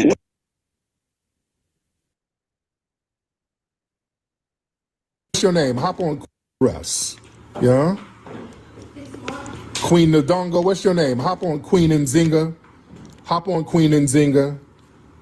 Hop on Queen Nzinga. You say I went where? Where did I go? Where did I go? Hop on Queen Nzinga. Don't say shit in the chat room. Hold on. Queen Nzinga, hop on. You said I went there. Where did I go? Nzinga, where did I go? Not that bad either, right? Yeah. Okay, ma'am, can you move the bush meat away from your phone? You're kind of muffled. Hello? Ma'am, can you move your meerkat? It's making noise. Hello? Yeah, I said you went over to the continent, so I guess it's not bad either, huh? It's not a bad place to visit. I went and brought my ass right back home. Yeah, at the end of the day, you still went there, so yeah, I go everywhere. I went to Mexico. I went to Mexico. I went to Turkey. I go everywhere. Okay, yeah, we go. Which is what you can't do. Why are you telling us where to go? We can go wherever I we didn't go want. as a refugee like you. You're a clown. You're a clown. Man, you're a clown. You're a clown. You sit up here and you talk bad about the same continent. Don't you have investments there and have businesses? You said before, don't you? I ain't got no. I ain't got no. If it's such a bad place, why do you go there? What you talking about? If it's such a bad place, why do you go there? Because I can, and you can't to show y'all how to go back. Yeah, just like I can come here and you can't do shit about it. To show you how to go build it. Just like I'm here and you can't do shit about it. I can, ma'am, because we get your relatives up out of here. No, you actually can't. You have no power. Your relatives are You have no power. You have no power. We do. That's why y'all begging us to help. You have no power, Tyreek. You have no power. Yes, we do. You sit up here and you grift and you take money from these people. You have no power. Look at your face in the camera. Ma'am, that's called a projection. Why are you muting me? No, because you're not going to talk over me, Abasola. Abasola, you're not going to talk over me. No, shut up. No, Abasola, no. Shut your dusty ass up, You're not going to talk over me. Ma'am, you're not going to talk over me. Broke old man. Calm down. Ma'am, you're going to, ma'am, you're not going to talk over me, Abasola. You're not going to talk over me, Abasola. Yeah. All right. Ma'am, I'm not Sally Struthers. You're going to watch your mouth. You're not going to talk over me, Abasola. Calm down. I just did, you dusty ass. No, man. Like a pair of Yeezys. Your titties are talking about your hump suit. As broke as your flip-flops working with the damn white.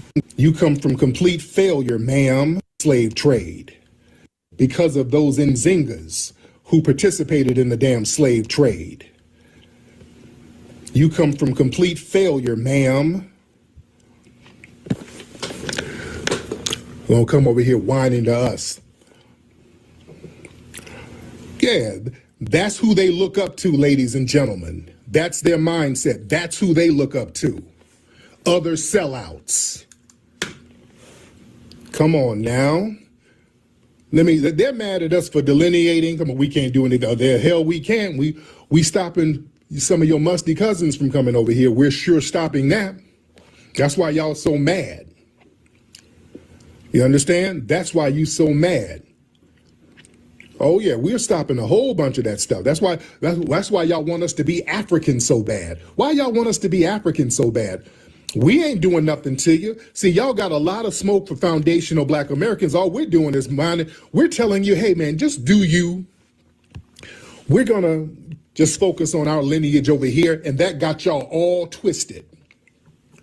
That got y'all all twisted. You up here talking about you got Angola. I don't know if she's from Angola or this woman was from Haiti. And going back to the Haitian lady talking crap about us, these people talk all that grease about us, what we ain't running and controlling, and y'all getting smacked around by the Dominicans over there in Hispaniola.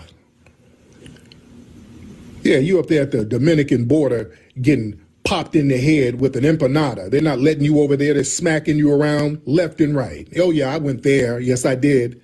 I did go there. Yes, I did.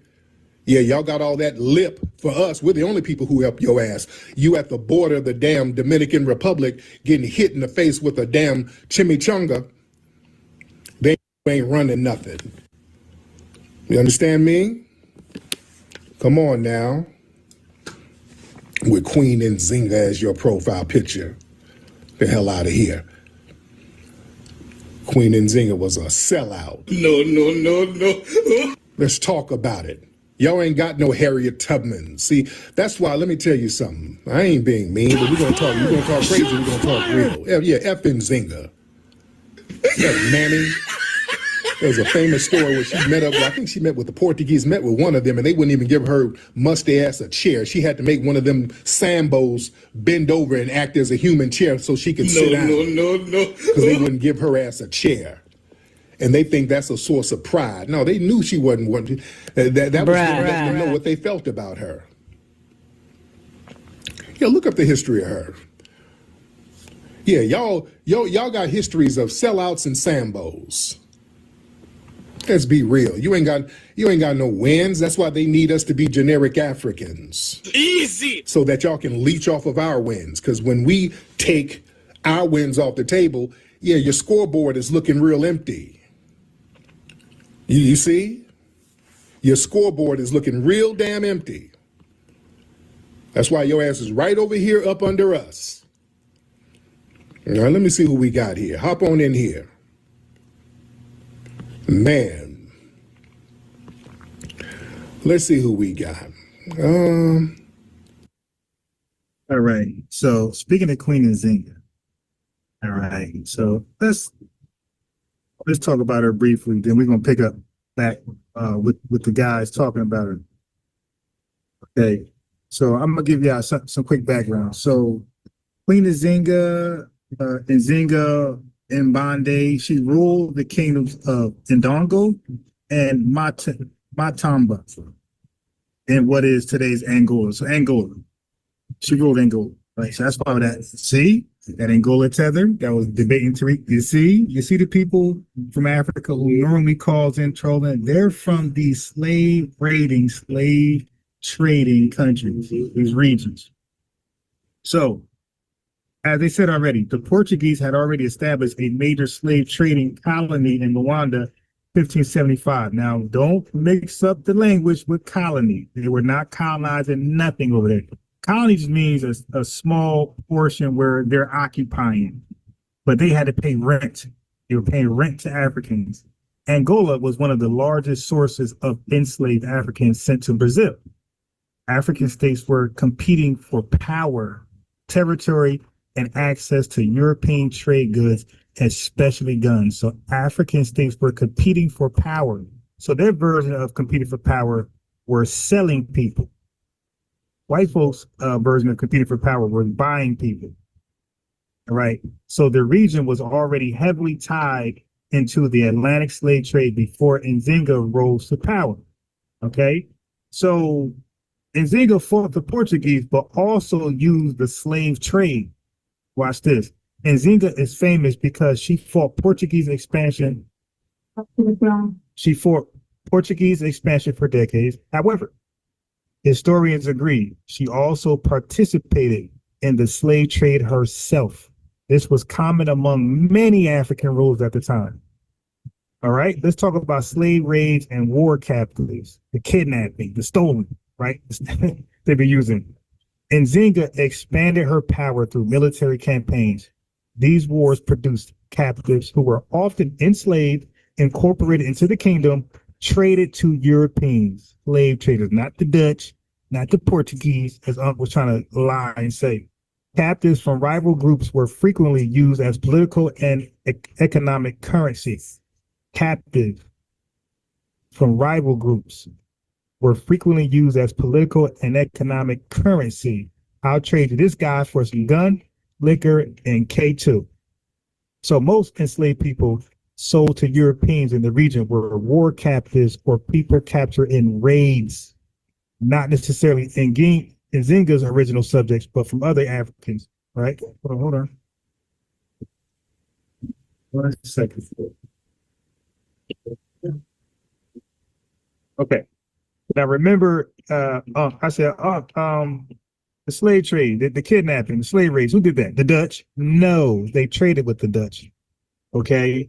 In the 1640s, Nzinga allied with the Dutch against Portugal during this alliance. She supplied enslaved people to the Dutch traders.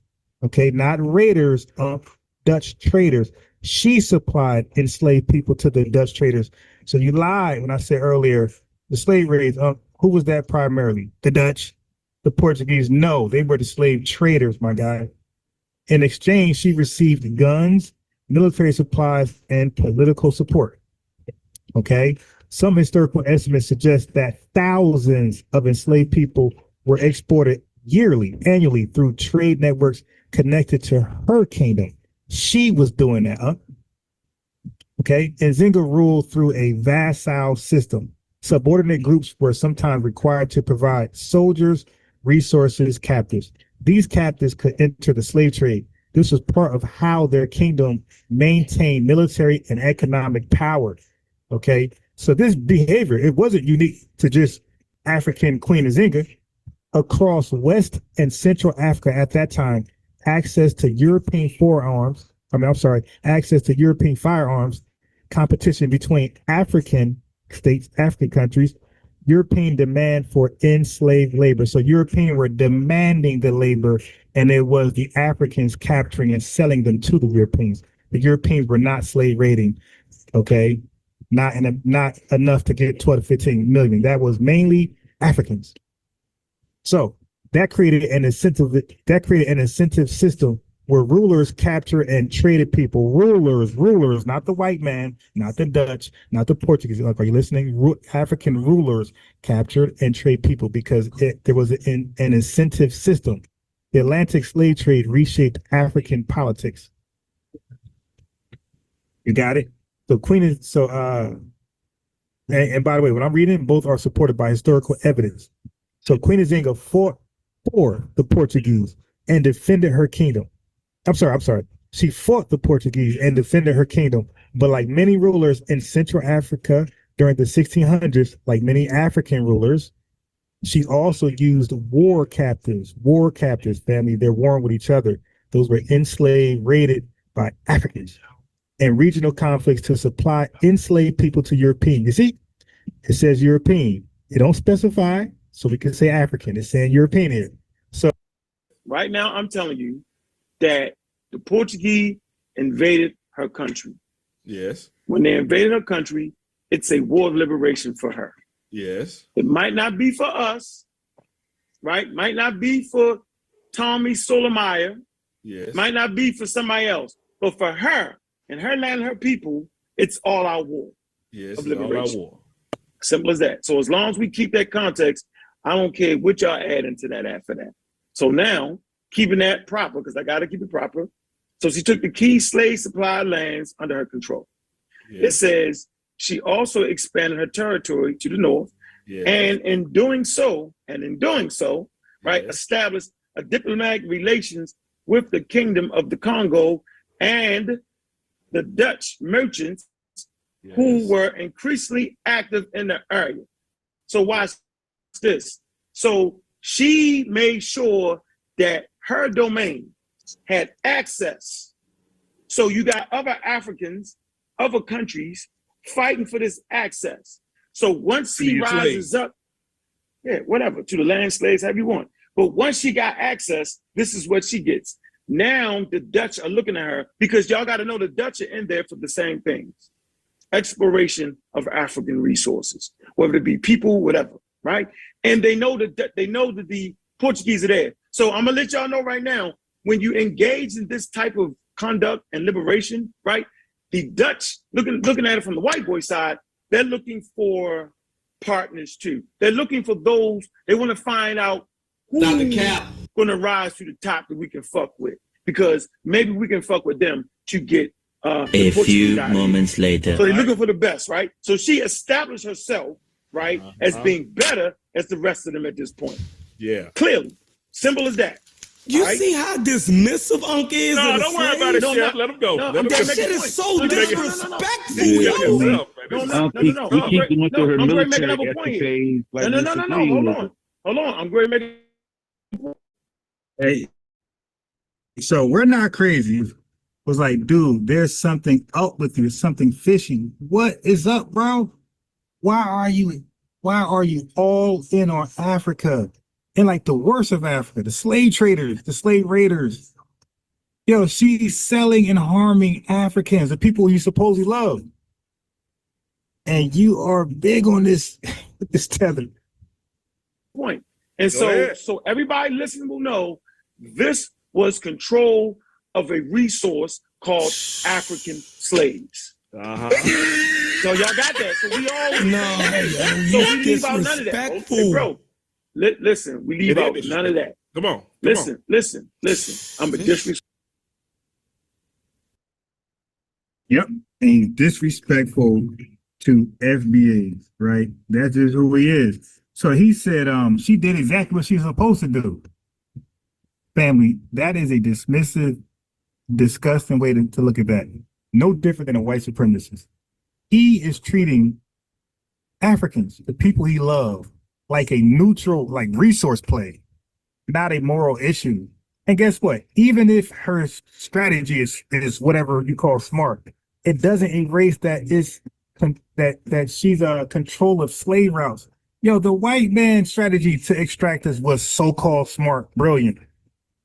Enslaved for free, 24 hours around the clock. That could be seen as brilliant.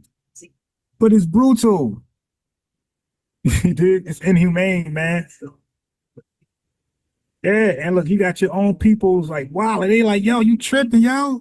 You insensitive, not just for FBAs, but Africans too. For what? For a slave trader and raider? Respectful ass nigga. That shit crazy. In the chat to get mad when I call that whore. Don't worry about it. That shit crazy, yo. You gotta get yourself together. You gotta get yourself together. Yo, you man, yo, you're so yo, look how you talking about the slaves, yo. Like they don't even matter. I'm not talking about the slaves. What the hell with them? Is as if they're not even human. Right. He don't get it. Yeah. Man, so hold on. Wait. So are you thinking descendants of these very slaves? Right. So y'all gonna let me finish reading? Come on. For her, just to say she a hero. I'm gonna say it again. Hold on, I'm gonna say it again. Listen, I'm gonna say it one more time to y'all. Maybe y'all get it. All right? Come on, brother. It's a war of liberation, right? And obviously, when she take over key slave lands, hold on. Obviously, was she at war? Now, family, I'm gonna rewind it. He's arguing right now. It's a war of liberation. When they continue reading and say, "Who is she liberating?" He's gonna change. He's gonna literally move the goalpost. So just listen to his language. It's a war of liberation. Maybe y'all get it. All right. Come on, brother. It's a war of liberation, right? And obviously, when she take over key slave lands, hold on. Obviously, was she at war with those people? Hold on. Obviously, she did. Was she at war with those people? You made the statement. I'm gonna say it again. You made the statement that she was at war with the people that she enslaved. It say she took over the key slave lands. Meaning places where they raided for slaves, where they went to get the slaves from. These people are not at war with her. They fighting to not get enslaved. That's crazy, Well, hold on. Obviously, she don't give a fuck about them. Exactly. So I don't give a fuck about her. Fuck her. She's not a hero. But we're not asking y'all niggas to. It's just that you was preaching We're not liberation. asking none of y'all on the line. What is the liberation you've been talking about? Listen, I'm gonna say it again. We're not asking any of y'all. We're not asking. No, we're not asking any of y'all. We're not. Whose side is you on? What the hell is going on? Come on, Reid, man. Let's go. We're not asking. He said we. Who is the we? I'm not listening to y'all. Who is the we you're talking about? Don't get distracted. You and Nzinga. Y'all emotional right now. Hold on. So you're asking you and Nzinga against us. Y'all bunch of African Americans that can't grow up. Go ahead and read, man. Come on. Fuck it. Be mad at me. Call it what you want. Say how you want to say it. Get it out. Get it out off your chest. No, don't get it out. My bad, Joe. Go ahead, Reid. Yeah, she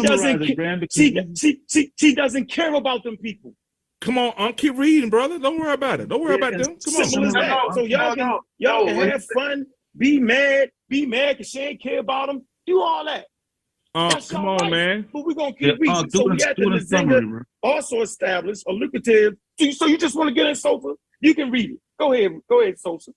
I mean, yesterday, but I'm asking you, do you remember why you did this? I'm curious. Why? What are we looking for? Nigga, this is me you talking to because we want to talk about the tribute. This is me you talking to. No, why are we looking for this? Like I asked for something. We're supposed to be looking for something specific. You remember? We're looking for specific quote unquote tribute.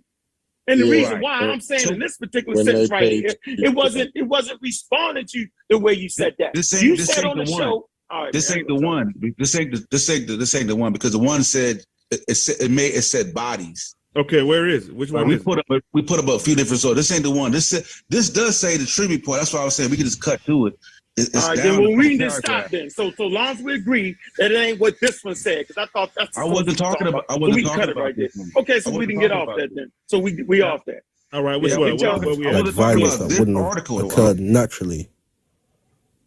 Yeah, man, those more excuses, man. They were complicit. How is that an excuse? If you triangulate a group of people that typically never would have fought to begin with, and then you take the spoils of that conflict, that isn't like an excuse. That's triangulation. Like, it don't matter about no damn triangulation. Look, y'all were the majority over there, and it was smacking you around, making you complicit, and some of you wanted to be complicit with it. Nobody twisted Tippu Tip's arm. I don't want to hear all that. He thought he was Arab. Nobody twisted his arm. That dude was knee deep. He was the biggest slave trader over there. Yeah, no, he sold the most slaves on the eastern part. Yes, he did. Yeah, nobody twisted his arm. That money, he was getting money.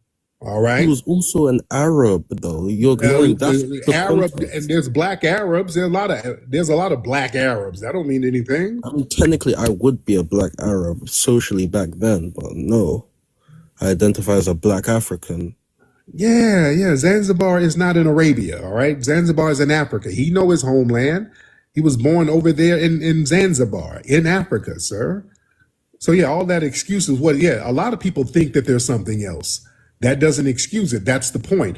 For example, that mindset that Tippu Tip had, that's still now, you still got it now with people like Myron Gaines. He's an Arab from Africa who thinks he's an Arab or whatever.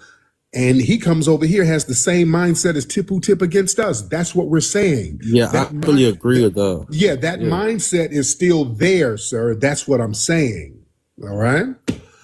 But thank you so much, JW. Okay, yeah. Take care. Okay, some old half-ass. That ain't no context. That's just You had a mentally conquered Sambo. Okay, yeah, that's the point. Yeah, I just want to put context. Let me move the goalpost around. Okay, yeah, none of that. No. This is what I'm saying. All of that not taking accountability. What about Nzinga? Oh, Nzinga was knee deep in the slave trade too. Getting together with these old cannibalistic tribes, committing infanticide, getting babies and crushing infants and rubbing the the remains of crushed infants into oils and herbs and putting it on your body because it's supposed to make you invincible because you're taking on the spirit of the infants you crushed. She was doing all types of weird shit like that. Yeah? She was doing all types of weird stuff.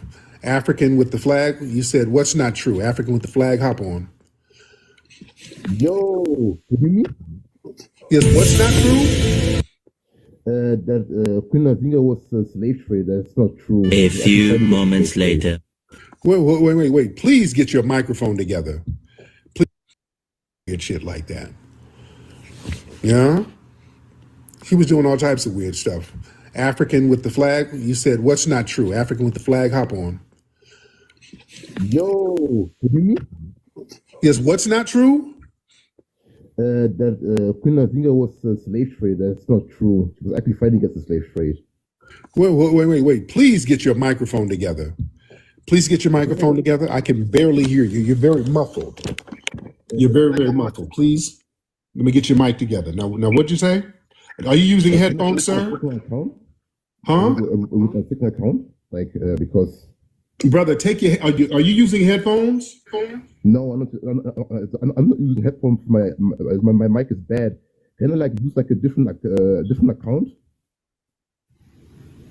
Now, what'd you say? Queen Nzinga wasn't a slave trader? No, I was saying, can I go with my different with a different account because my mic here is bad on this phone.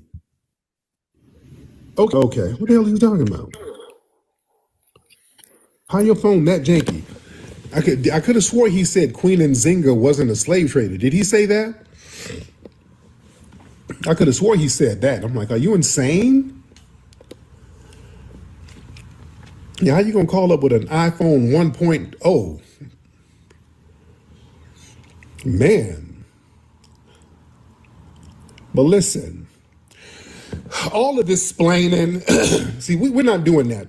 See, these folks don't want to be held accountable. We've sat up here and not let these people be held accountable for all the little janky stuff. You see, they use all these old goofy excuses they try to use. Because we done gave them a pass a long time. We've given them a pass for a long time, ladies and gentlemen. Excuse me. See, we've not made Africa and Africans accountable for a lot of stuff because for a long time, and I talked about this before, Pan-Africanism and all that, that has framed Africa as a de facto heaven. There's been this romantification of Africa, and we used Africa for a long time as some kind of psychological sanctuary. You see, we've used that as like a psychological sanctuary.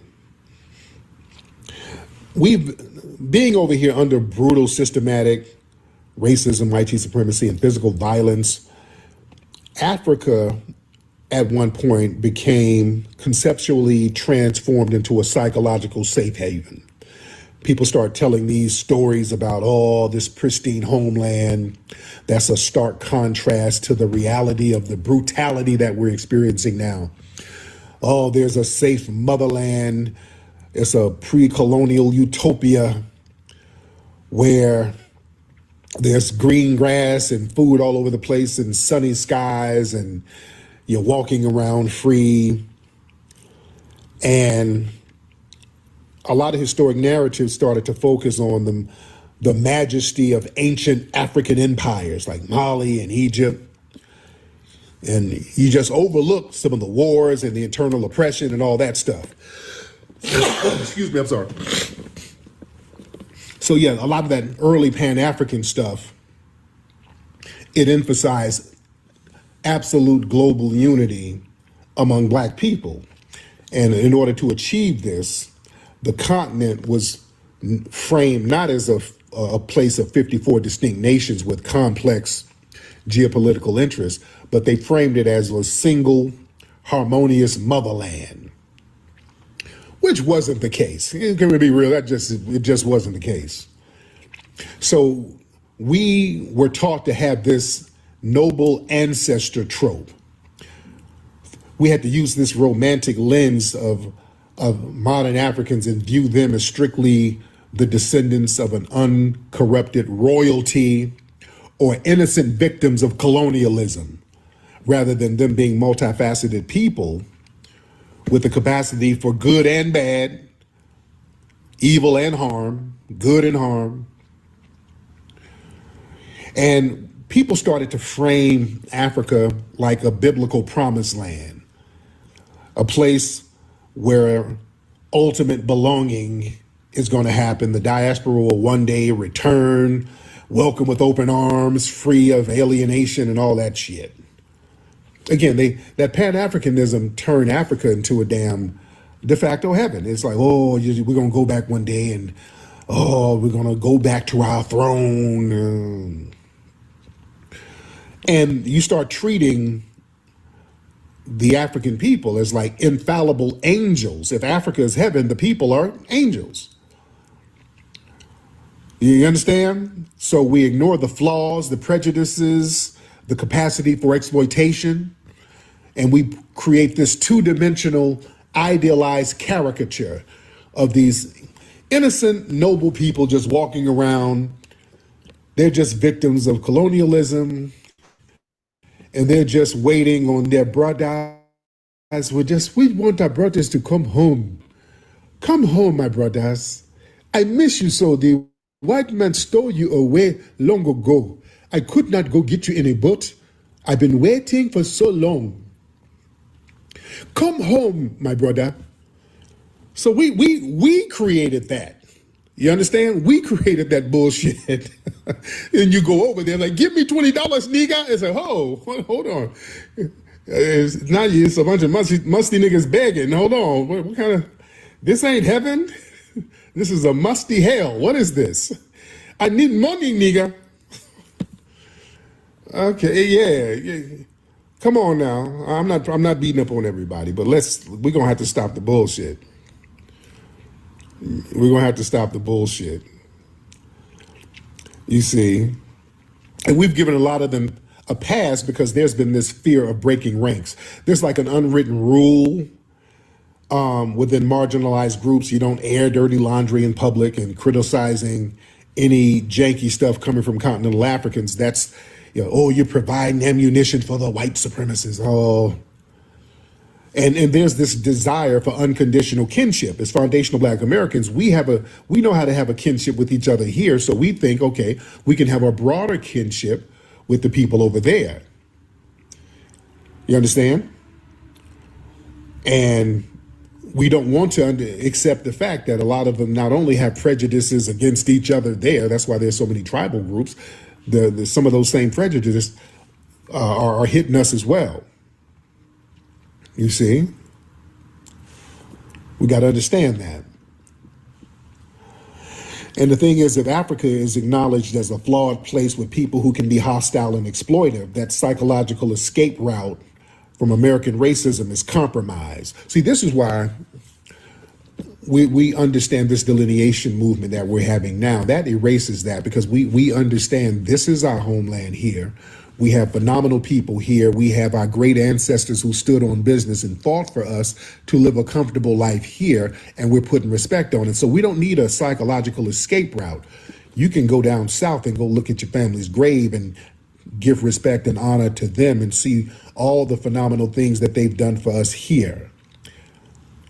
Our ancestors built HBCUs for us. Our ancestors had hundreds of thousands of patents that they created in this country. Our ancestors created every music genre in this country. Our ancestors created all of the cuisine in American culture.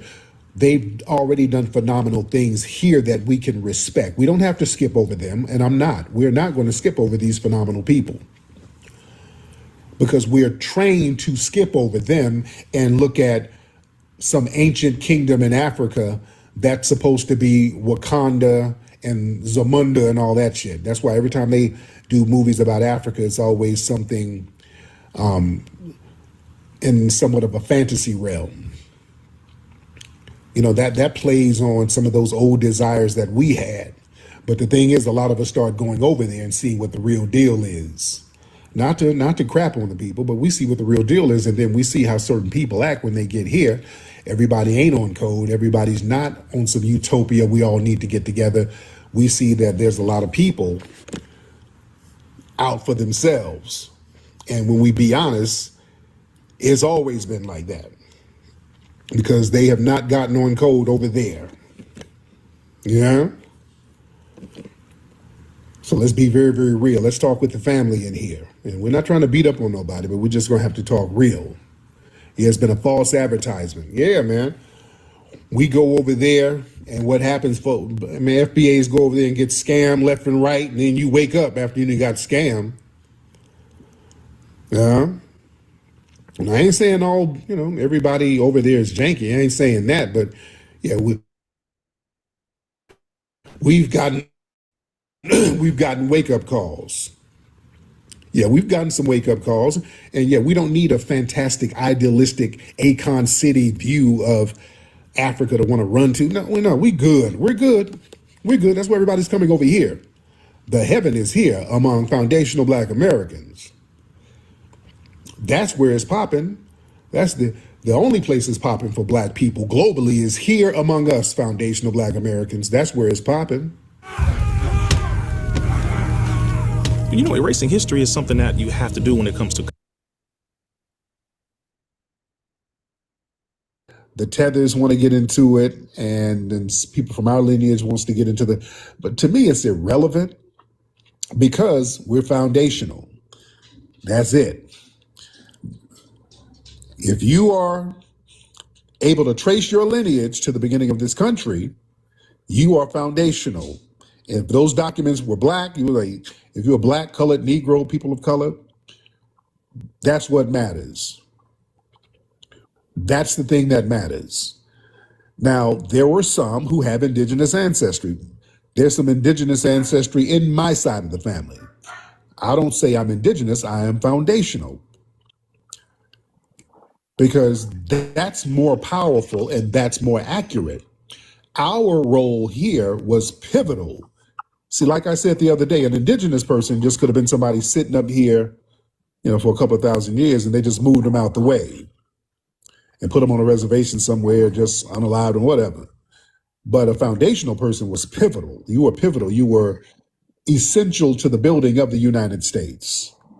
That's where my family comes in. I know that for a fact. That's not up for debate. My family built the United States. They were foundational Black Americans. They were classified as Black on those documents. Some of them were people of color. Some of the same people had several reclassifications. They were Negro, people of color, free person of color, and then Black, and then mulatto. It was all over the place. Basically the same thing, but they were foundational. They were foundational. That's the thing that matters to me. Who was foundational? Chief, what's up, Chief? Mr. Chief? All right. We get Chief out of here. All right. Yeah, but most of us do have indigenous ancestry. We've been here too long to not have it, to be honest. We got to understand something. Most of us, if you are a foundational Black American, you're going to have some indigenous ancestry in there some way because it's documented they were mixing Aboriginal people in on the plantations. Yeah, you can't sit up and just say slavery was just a bunch of Africans on the plantation. There were indigenous people mixed in there. There were indigenous people on them plantations who were reclassified as Negro. That is a damn fact. Yeah, that is a fact. And some of these people were reclassified. All right. All right, let me see who we got. Let me see who we got. Y'all raise your hands. Raise the hands, raise the hands, raise the hands. Black girl rising up. Let's try that. Black girl rising up. What's up, black girl rising up? Hop on in, ma'am. Oh, sorry. Hello? You didn't mean to do it? No, sorry. What? It's okay, ma'am. It's all right. All right. She didn't mean to do it. All right. Let's see who we got. Who else we got? All right. Yeah, let me tell you something. They like to downplay the indigenous ancestry, which is real. Let's be real. They like to downplay that indigenous ancestry because that's when we can start making land claims. We can start making land claims. But even during slavery, they had to dissuade people from recognizing their indigenous side of their ancestry because a lot of people were getting out of slavery that way. I always talk about those freedom suits where people, they knew some of the legal loopholes where if you could prove that like your mother, grandmother was Indian, you weren't supposed to be enslaved. And many people knew that they were Indian, they were indigenous, and they got reclassified. And many people went to court and let them know, hey, I'm not a foreigner. They reclassified me. I should not be enslaved based on this law. And some of them would get out of it. They would let them out. So they had to discourage people. They just had to say, hey, everybody, y'all all from Africa. They had to start that. It's heavy. It's heavy. So they had a vested interest in doing that. That's why, again, like I said, there was a big movement against us being called African from the black community. Again, it was a major pushback against us being labeled as African. We did not want to be labeled as African. In the early and the mid 1800s, we kept saying, hey, do not call us African because you're othering us. You're denying our indigenous ancestry here. You are making it seem like we're foreigners to this land, and we're not. We are the co-architects of this land. We were saying this in the early 1800s. It's some heavy shit, man. All right. Let me see. Y'all raise your hands. Let's get Bia back in here. Let's get Biba back in here. Biba wants to get back. What's up, Miss Biba? Hop back in, dear. Hey, so I'm back. How are you, first of all? Because I didn't ask you that the first time. I'm good, beloved. I'm good. Thank you so much. That's good. So I wanted to ask you a question on this because this is something I always think about because I'm a big fan of Malcolm X. And I hope I don't get any hate for this because this is not like a hate comment. But how do you feel about the way the Nation of Islam did Malcolm X during the time of, like, you know, before he got murdered?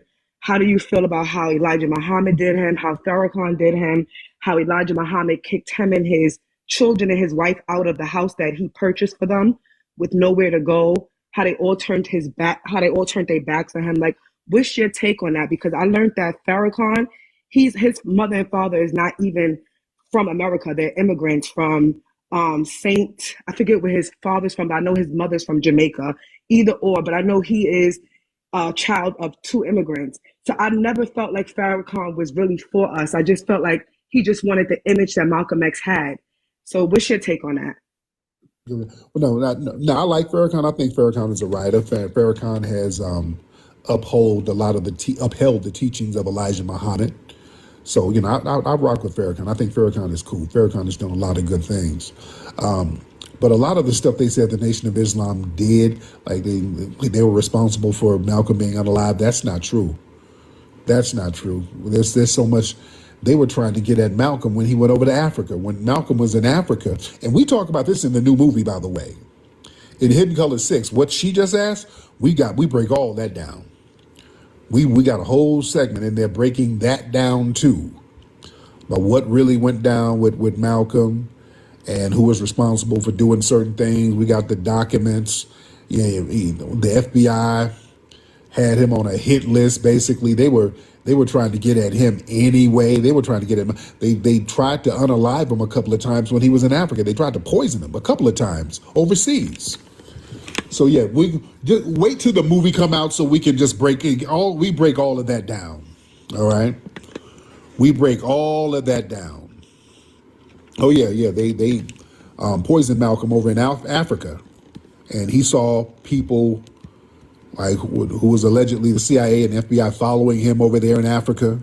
Oh yeah. That's why Malcolm's family, who did they sue? They didn't sue the Nation of Islam for his death. They sued the FBI. They sued the government. Understand that. Yeah, Malcolm's family was suing the government for what happened. Yeah. Let's be very clear. We got to be very clear about that. As they should, right? As they should. All right, let's get Bond Boy, Miss Bond Boy, hop on in. I saw you peek your head up, Bond Boy. What's up, Bond Boy Barbie? Hop on in, ma'am. All right. Miss Bond Boy Barbie. Hop on in, ma'am. And let's try to get Daddy Diesel. Let me get some other people in here while we're waiting on Bond Boy. Who's that? Diesel? All right. Okay, well, Man, who's this Diesel? Okay, let me get. I don't know what sound that They got is. some baboons over there. Creek? Yes, sir. What's good with it? Hey, how you doing? I'm good, man. How are you? I'm coolin', bro. Hey, I'm FBA. My lineage go to Alabama. I'm in Houston now, but I always resonate with your Alabama stories, bro. I love them stories. Oh yeah. And I used to Let me go pass. Yes, sir. I used to see. Okay, so the question was, is FBA nationality or race? I'm gonna get back to your question so I can read it correctly. Snatch. Let me see. Snatch. For some reason, this Snatch Adam 69. Okay, I can see it now. Thank you for the super dollar chat. $20 super chat. Lineage love in the building. Yep. Yeah, don't be shy to use the chat or the Cash App or the like button. All right. I haven't said the like button all day today because I'm chilling. I'm chilling today. Yeah, I ain't gonna beat y'all up too bad. I'm thinking that by this time we're on code. The first thing people should do is like the video. When I go check out Dennis Sperling, Afro Elite, Black Alpha Network, Ant CEO, all these guys, first thing I do when I get there is like the video. Because a lot of times I don't stay long because I'm either doing my own research or I got something going on. I got my own motion, but I make sure to leave my footprint, my FBA footprint on everybody's channel I check out. Whether I'm there the whole stay or for a short stay, I'm going to like the video. That's being on code. I'm going to promote my family YouTube channel. I'm going to help them get out there. You dig? It just takes one of us. It ain't got to be me. It could be them because they're going to represent all of us and we all going to rise for real, for real. That tide is going to rise. So anyway, Snatch Adam 69 said, we didn't come from Africa and mixed with the indigenous people here. We were here and some Africans got brought here and mixed in with us. Yeah, that's some truth to that. And that's why it's hard for them to like defeat that right there. And that's why when they come over here, you have revenue and you're another guy. Oh, by the way, that dude, Robert Lee, he was sent from here from one of those pseudoscience, those pseudoscience channels. Robert Lee was sent over here and he didn't go his way. So what they do is family, they want to know what would be my response to some of their claims that they think are good. So they're trying to build courage to come over here and click the link. All right. So they don't want to get wiped across the map. So they're trying to send their sleeper cells to, okay, well, ask him this, see how he responds. I know that. That's why I be like a little subtle. When the dude asked me what is on code, by the way, that whole video family, I was answering, but I was being very subtle on purpose because I wasn't sure if he was FBA or just an op. So that whole video where it's entitled What's on Code, I was trying to be subtle but answer the question though. So I wasn't like, because that, you ask what's on code, that's solved in, 5 minutes or less. I turned that into a clip by itself. All right. So so when they come over here and they try to debunk people claims of having indigenous ancestry here, I don't believe they can debunk individual claims. Now, collective claim, maybe it'd be a little harder to prove that, but individuals saying I'm indigenous, those guys don't have a leg to stand on. And I think some of y'all ego get wrapped in and you want to try to win rather than just being correct. So when they come over here and say nobody's able I'm like, wait, don't you represent science? So indigenous people were not thrown into the slave, slave plantations along with us. They didn't have offspring. Yeah, okay. See, it gets a little tricky for them because now they got to make absolute claims and they're done. See, I know how to debate. I force them into they have to at some point make an absolute claim. They got to tell you what you're not. And I'm gonna say, well, how can you tell what Snatch Adams is or isn't if you haven't seen his genealogical records or his DNA test? You know that they like the ancestry test that they go by a lot. How do you just make a claim on him or her and you haven't without any evidence? So you use that against them and family. They'll be forced to go against their own scientific models just to prove that you're not who you say you are, which they cannot do. So I know this because I watched those debates with certain admins and I see what's missing. I'm like, wow, I'll wipe him across the floor if he calling over here with that argument. Anyway, the audiobook is on YouTube. Y'all talking about something? Okay, a short read. They have never told how American slavery built American capitalism. 475 pages. Author Edward Baptist. Let me get to Atara Yashiro. We was the labor culture trends. Let me get to your question. Let me get to your original question. Yeah, so I'll be trying to bait the guys over here to click the link. So sometimes I'll be subtle on certain things. I leave out some details on purpose to get these guys confident to click that link and then put their lights out. Okay, so let me see. Yeah, so I already know y'all send your sleeper cells to ask me questions. So I purposely give vague information because you ain't gonna call in. So let me try to get you over here. Okay, so you said, is FBA a nationality or a race or both? Neither. Okay, so it's not one thing because you're saying black, which is our ethnicity, right? And then you're saying foundation just describes our place on this planet, this country, and American is our nationality. So it has nothing to do with race. So foundation Black American is not race and nationality. It's actually ethnicity and nationality. American is our nationality and Black is our ethnicity. We don't have a race. Nobody on earth has a race. But America created a new category in the 2000s called race. Okay. And they throw in everybody in there who's not related. Like, for example, you got a race called Asian. That's what Gorilla James didn't know. There's a race called Asian, and you have Filipinos, Japanese people, and Chinese people in that racial category along with East Indians. Now, what the hell do all of them have in common? Like, come on. Nobody would ever in their right mind say a Japanese person is the same people as Filipinos or Chinese people are the same people as East Indians, but they're all grouped up as the same race. That's why the race thing is a joke. You really just have a nationality and an ethnicity, and your ethnicity represents your tribe. If you're tribal like Africa or certain places, or that's how that works. And then some countries like Jamaica and Japan, your ethnicity and your nationality is one and the same. So Japanese people are Japanese people. Chinese people are Chinese people. Well, I think Chinese break up into groups, ethnic groups. I think in China, some tribal stuff. But yeah, to answer your question, Foundation Black American, FBA is not a race and nationality. It's only an ethnicity and a nationality. Okay, so I hope I answered that question.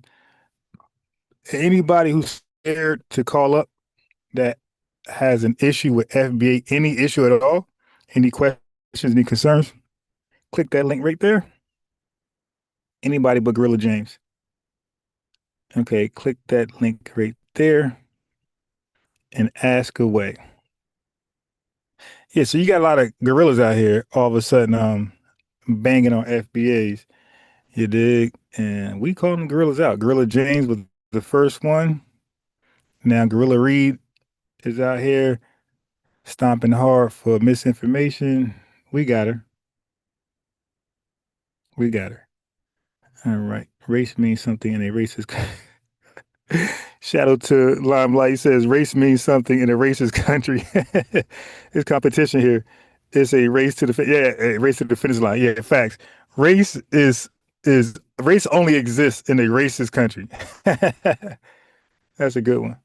The terms only vary for the sake of argument depending on context. The terms only vary for they don't cross too much. Like I said, you got some countries their nationality is their ethnicity, so it's one and the same. But race is a made up word, literally only in America, or if it's not America, it's maybe one other place. But globally, race is not used at all. It's not even used in Africa. Is when they want to talk about when they want to group up the diaspora people with Africans, they don't say black people across the world. They say people of African descent of across the world, POAD, POD. So Africa itself does not acknowledge black as or race. They don't acknowledge race, period. They acknowledge ancestry, ethnicity, nationality. Most countries do not acknowledge race at all. It's literally made up. It's not really a bad thing. So I'm not saying race when it was made up was a bad thing. It was a way America to group up people and data easier, right? So they say, okay, these people are part of this group. It's like the food groups, dairy, this, that. Okay, these people part of this group. This people part of that group. The problem is when they went to do the race thing, they made black a race after black was already an ethnicity for us. And that caused a confusion. Now people come to the country are categorized as black racially and not ethnically, and we are categorized as black ethnically and racially. So you can see the lines get blurred now because people are clicking the checkbox as black for so long to get benefits and money that was designed for us, but we didn't go there. But let's just say people are clicking black for so long while they're in America that when you say, hey, black people stand up, they'll stand up because they're getting resources on behalf of the black categorization where they start to believe they're black. So when we say black history, they're looking like, yeah, tether history. Like, no. Blacks aren't tethers. Blacks are not immigrants. Blacks are not Africans. Those are all contradictory words. You cannot combine black with African, black with tether, black with immigrant. That's a contradiction. But you can combine black with American. Do you know what apartheid was? Of course. Apartheid was, I got a whole video with that actually. Let me see if I can get to it. I got a video explaining apartheid. It's like 40 to 60 years. So African apartheid, South African apartheid, and the Jewish Holocaust are the only two close examples where people can give an analogy to what we experience over here in the United States. And like of course, they're not nowhere near us because they are they didn't last as long. They wasn't as barbaric and as humane. But those are the closest relatable analogies if you had to make any analogy comparing to what we experience. For people who act like they can't get it, you can kind of just go ahead and go over Nuremberg laws, Nazi Germany, and South African apartheid. But what about it, Gypstar? What about the African apartheid that you want us to know about? I'm interested in that. What about that do we need to know? So the video I was playing earlier was a guy in his cult group called the Pseudo Killers, where the leader of the cult group was trying to dismiss how evil Queen Nzinga was to her own people and to Africans generally. He was trying to dismiss that, downplay it, which is totally confusing because we get why they would downplay Africans' relationships to FBAs. You know, they kiss Africa as a new religion. But now we're talking about Africans on Africans crime, and they're siding with the evil doer. So we like, well, damn, what kind of Pan-African are you?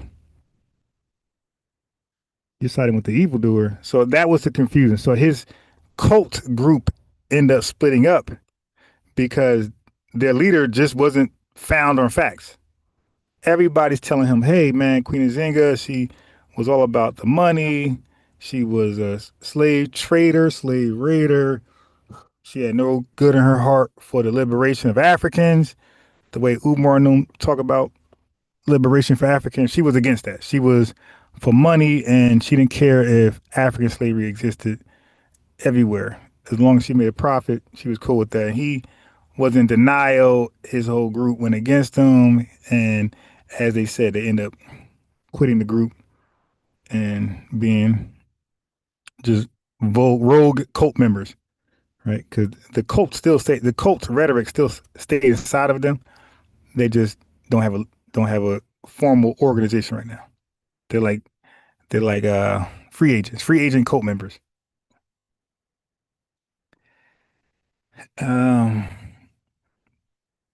Yeah. So whenever you want to add on to the question, do you know what apartheid was?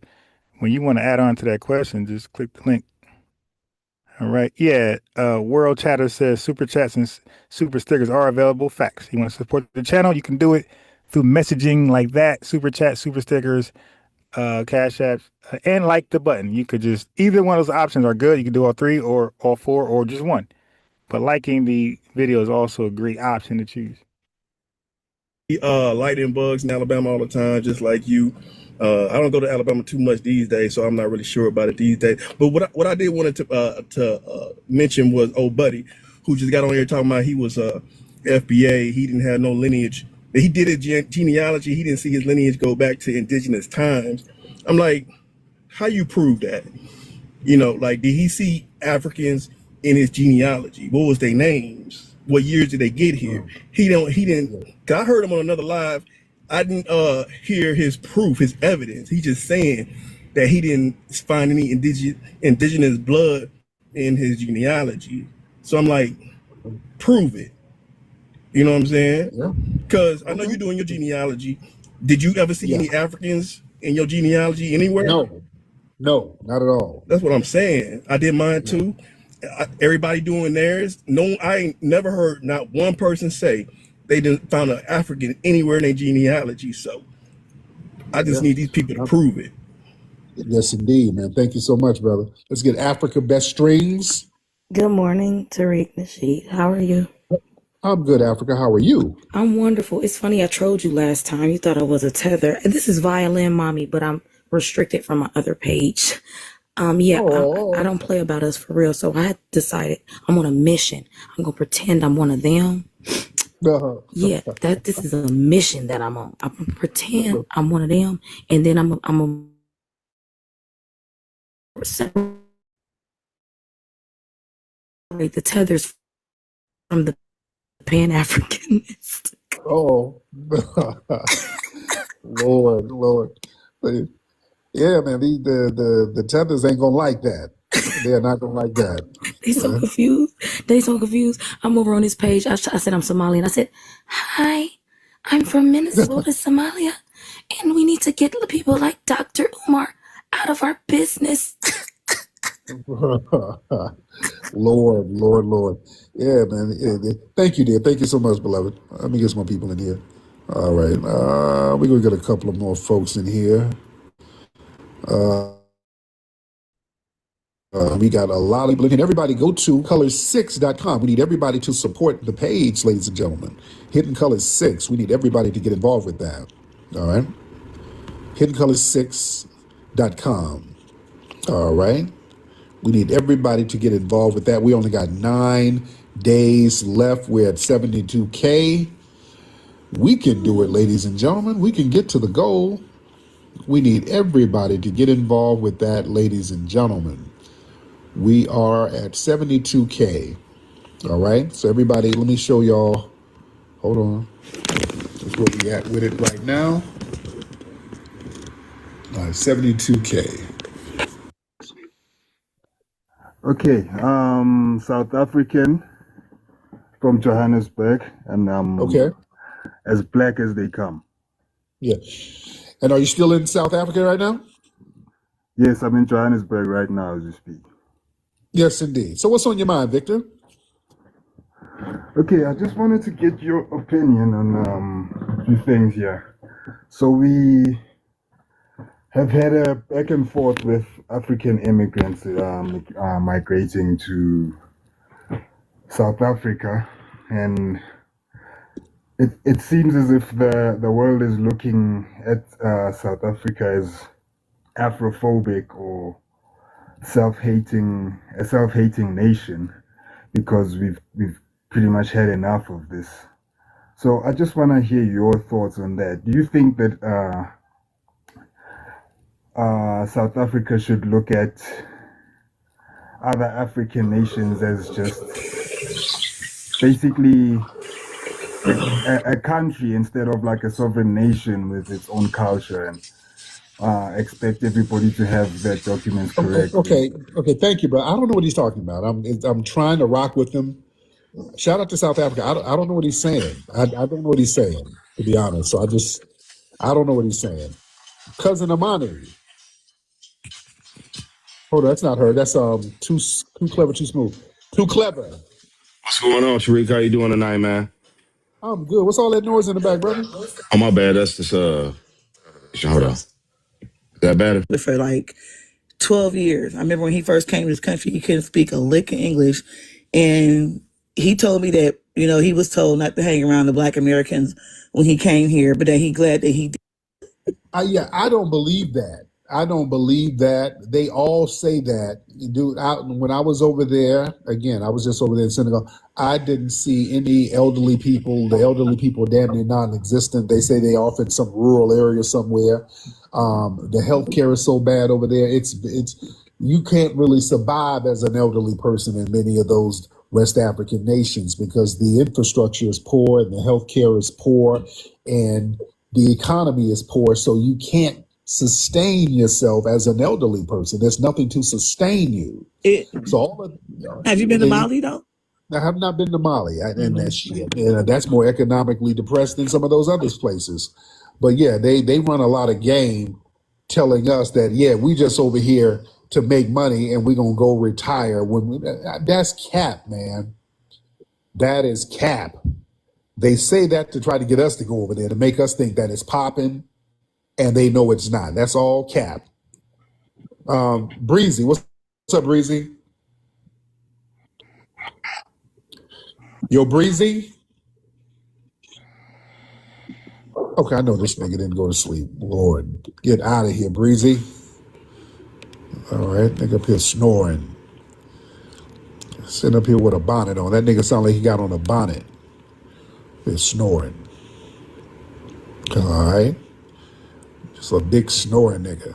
Sitting up here sleep, dreaming about snacks. Let's get TJ. Let's get TJ in here. Oh, TJ got out of here. TJ didn't. He must have hit the button by mistake. All right. He must have hit that button by mistake. I'm gonna get one more good one in here. One more good one. Hold on, man. These people, I don't want these. Hold on. No, we're not doing no battle, man. We're not doing no battle. No battle. Bye. No battle. Hey, what's up? Can you hear me? Hey, I can hear you. How you doing, brother? Most definitely. First of all, Tyreek, man, I want to give you your flowers, man. Ain't nobody put this stuff together like you put it together. Yo, yeah. Absolutely. Most definitely. So, and I'm from Mississippi, the Mississippi Mound Builders. My family are Cherokee. And I can follow my generation all the way back to the 1700s. You know what I'm saying? I'm down here in Arkansas, Pine Bluff, Arkansas. And I realized, my grandfather, he was into the herbs. And he used to heal white folks. White folks used to call for him. Oh, yeah. A lot of us quicker than the doctors, they'll call for my grandfather. Oh, yeah. And plus, he was a preacher. My family are most PK, preacher kids. Yeah. Most definitely. So I know exactly who we are, where we come from. We were here before any slaves ever came to the shore. I don't even believe any slaves ever came here from Africa. Because we already know about William Becker, and it seems like the foreigners don't know about them, how they reclassified us. But, man, I ain't going to hold them land right here, man, but I just want to give you your flowers, brother. Thank you so much, brother. I appreciate you.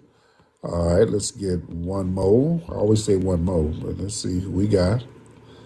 Let's get one more in the building, ladies and gentlemen. All right, shout out to everybody in here. Shout out to the family. All right. Shout out to the family. Who's that? Nubian DNA. What's up, Nubian DNA? Somebody's named Nubian DNA. Shout out to Nubian DNA. All right. Let's see who we got. Bomb-proof butter. Let's get. Hold on. I'm trying to get you on bomb-proof. All right. Bomb-proof butter. All right. Bomb-proof. Let's get bomb-proof in here. Mr. Bomb-proof. What up, Tariq? What's the topic? No, we just random stuff. You know how we do. We're just chopping up random things. Okay, so I wanted to put something in your ear. I was thinking and brainstorming.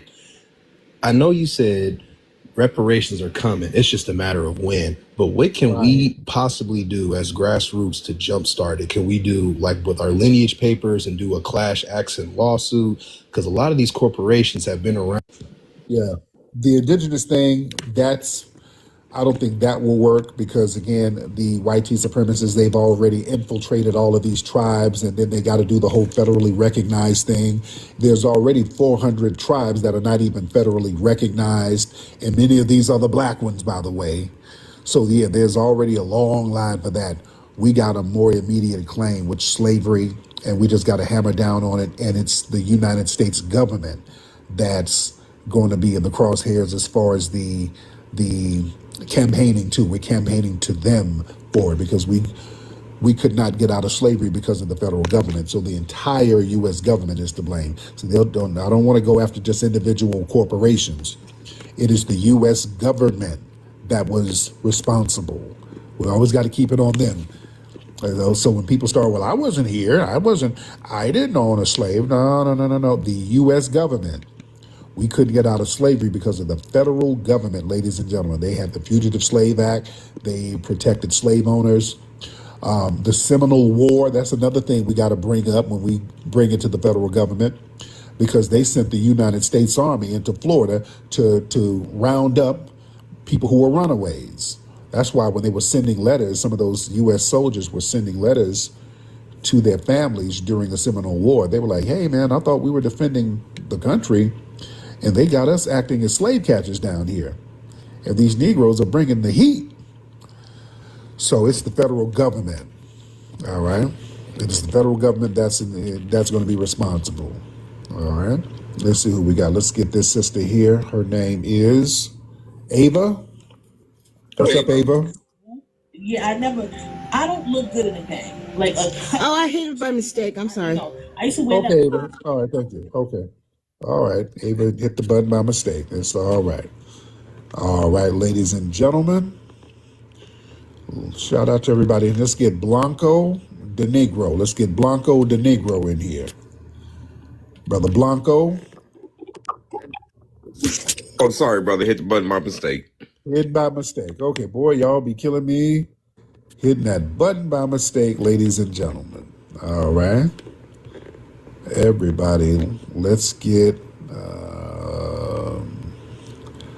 let me see, Apadata. Didn't I had you on before, Apadata? That name sounds familiar. Apadata? Yeah, Apadata. What's up, Apadata? Yo, what's up, Flex? Can you hear me? I can hear you, man. How are you? Hey, I'm good. I just want to say yesterday, man, I got my my trademark for my stuff, man, for my brew tea. For your trademark for what? My brew tea. I sell herbal tea. I make herbal tea. Oh, cool. What's your website? You got a website yet? No, but I got Instagram. Now, what kind of herbal tea is it? Oh, I make a detox for your lungs and one for your liver and kidney.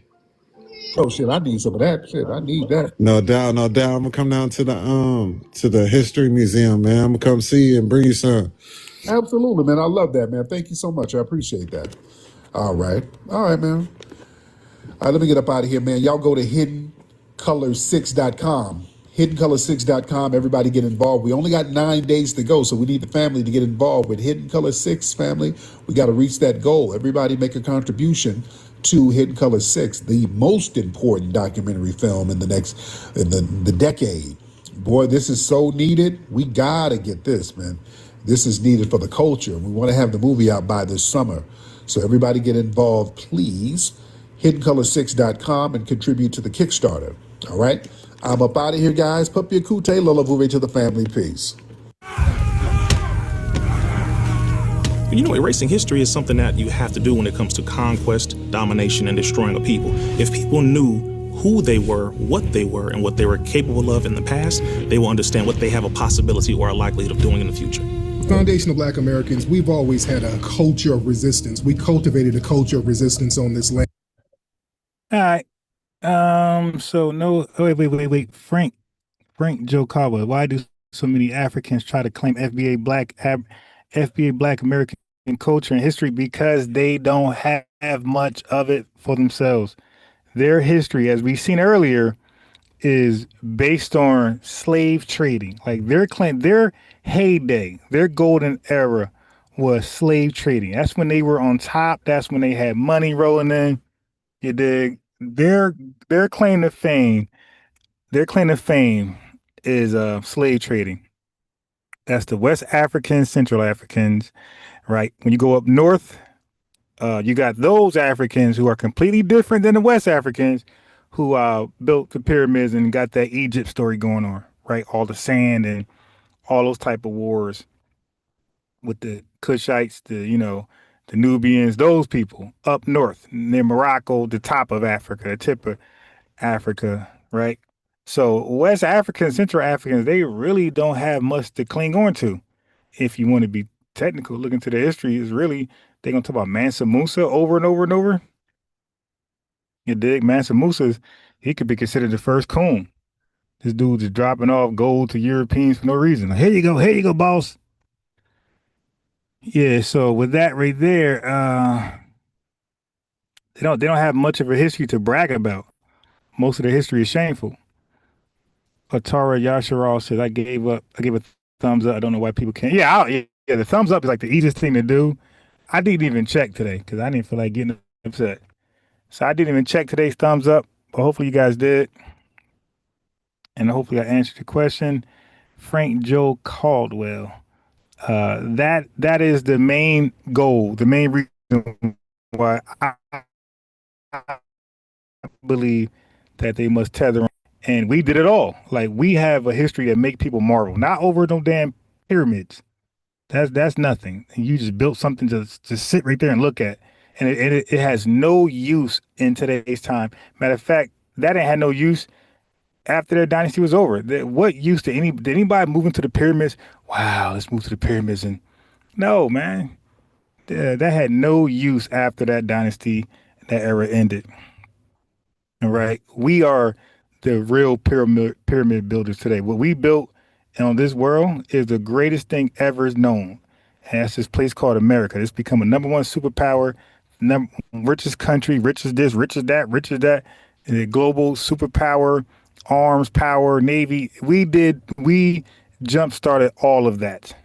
And as a result, everybody from all four corners of Earth is fleeing to America. They didn't do that in Egypt. In Egypt, you had certain areas that went there to live there, and no, but not the world. The world is trying to come over here to America to benefit from what we built over here. That's the glorious history that we have, the glorious things that we have invented, innovated, contributed to, that the world needs to tether on. At least they believe they need to tether on. Okay, so that's why most people, not just Africans, most people, white, you let them linger on long enough, they'll start saying they invented rap. You let the Latinos already tried it. The Chinese will be doing it soon if we let people linger on. And it was going that way, by the way. Now, look, before we know it, we never, hey, yo, think about this, family. If if Jamaicans as a collective in America, only in America, we talking about those in their homeland minding their business, or the Latinos that's minding their business. We're talking about the ones, the people, the immigrants who are minding our business. I'm speaking to them only.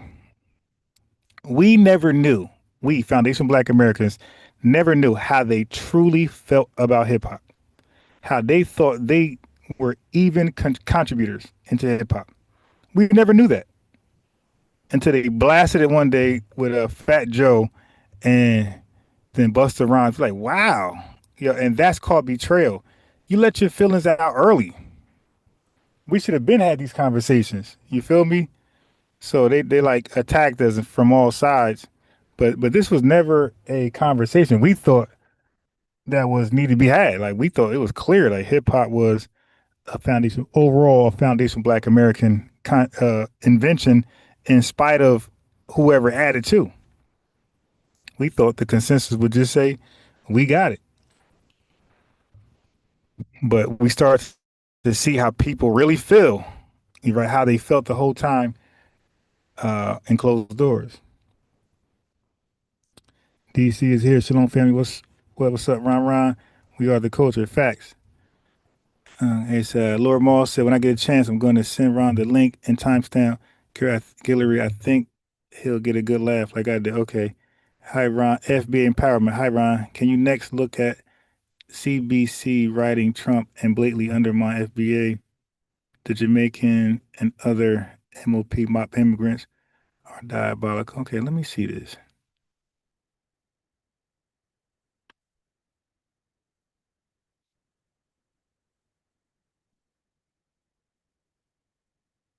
Let me look at that. Look at that.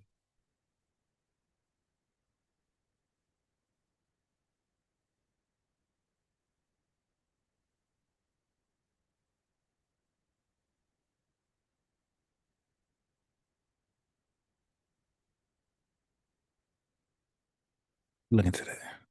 The Congressional Black Caucus.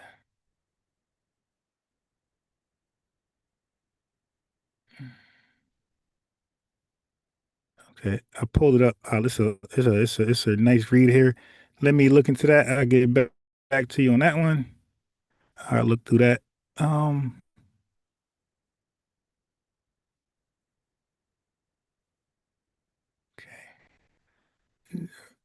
We just woke up.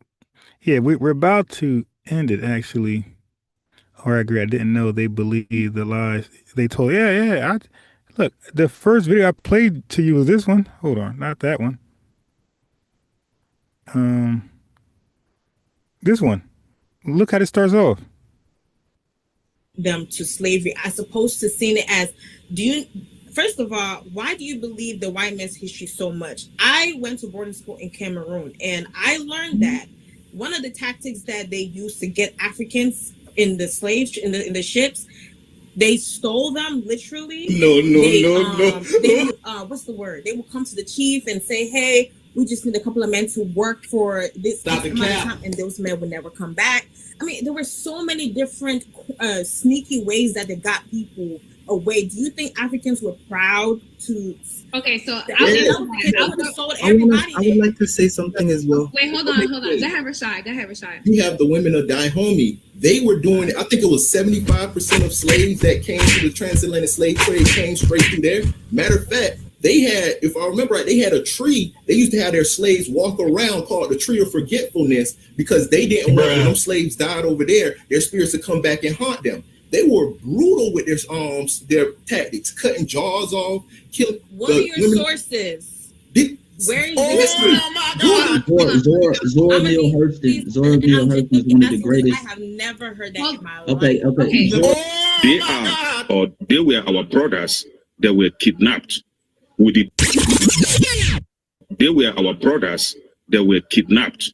We did not sell our brothers. We never sold them to anybody. We were kidnapped, and they were lied to. Their descendants were lied to that they were sold. No. Number two, none of us were there during the days of slavery. So whatever story they have taught us, we don't sold it, that your brother sold you. I wasn't there, you weren't there, so we don't even know what truth there is. Oh And even if it's the truth, how many years ago have it been? Some of you have forgiven the white man, but you refuse to forgive your so-called brothers who sold you to the white man. I don't believe that story because I wasn't there. Number two, none of us were there during the days of slavery. So whatever story they have taught us, we don't sold it, that your brother sold you. I wasn't there, you weren't there, so we don't even know what truth is. Bruh.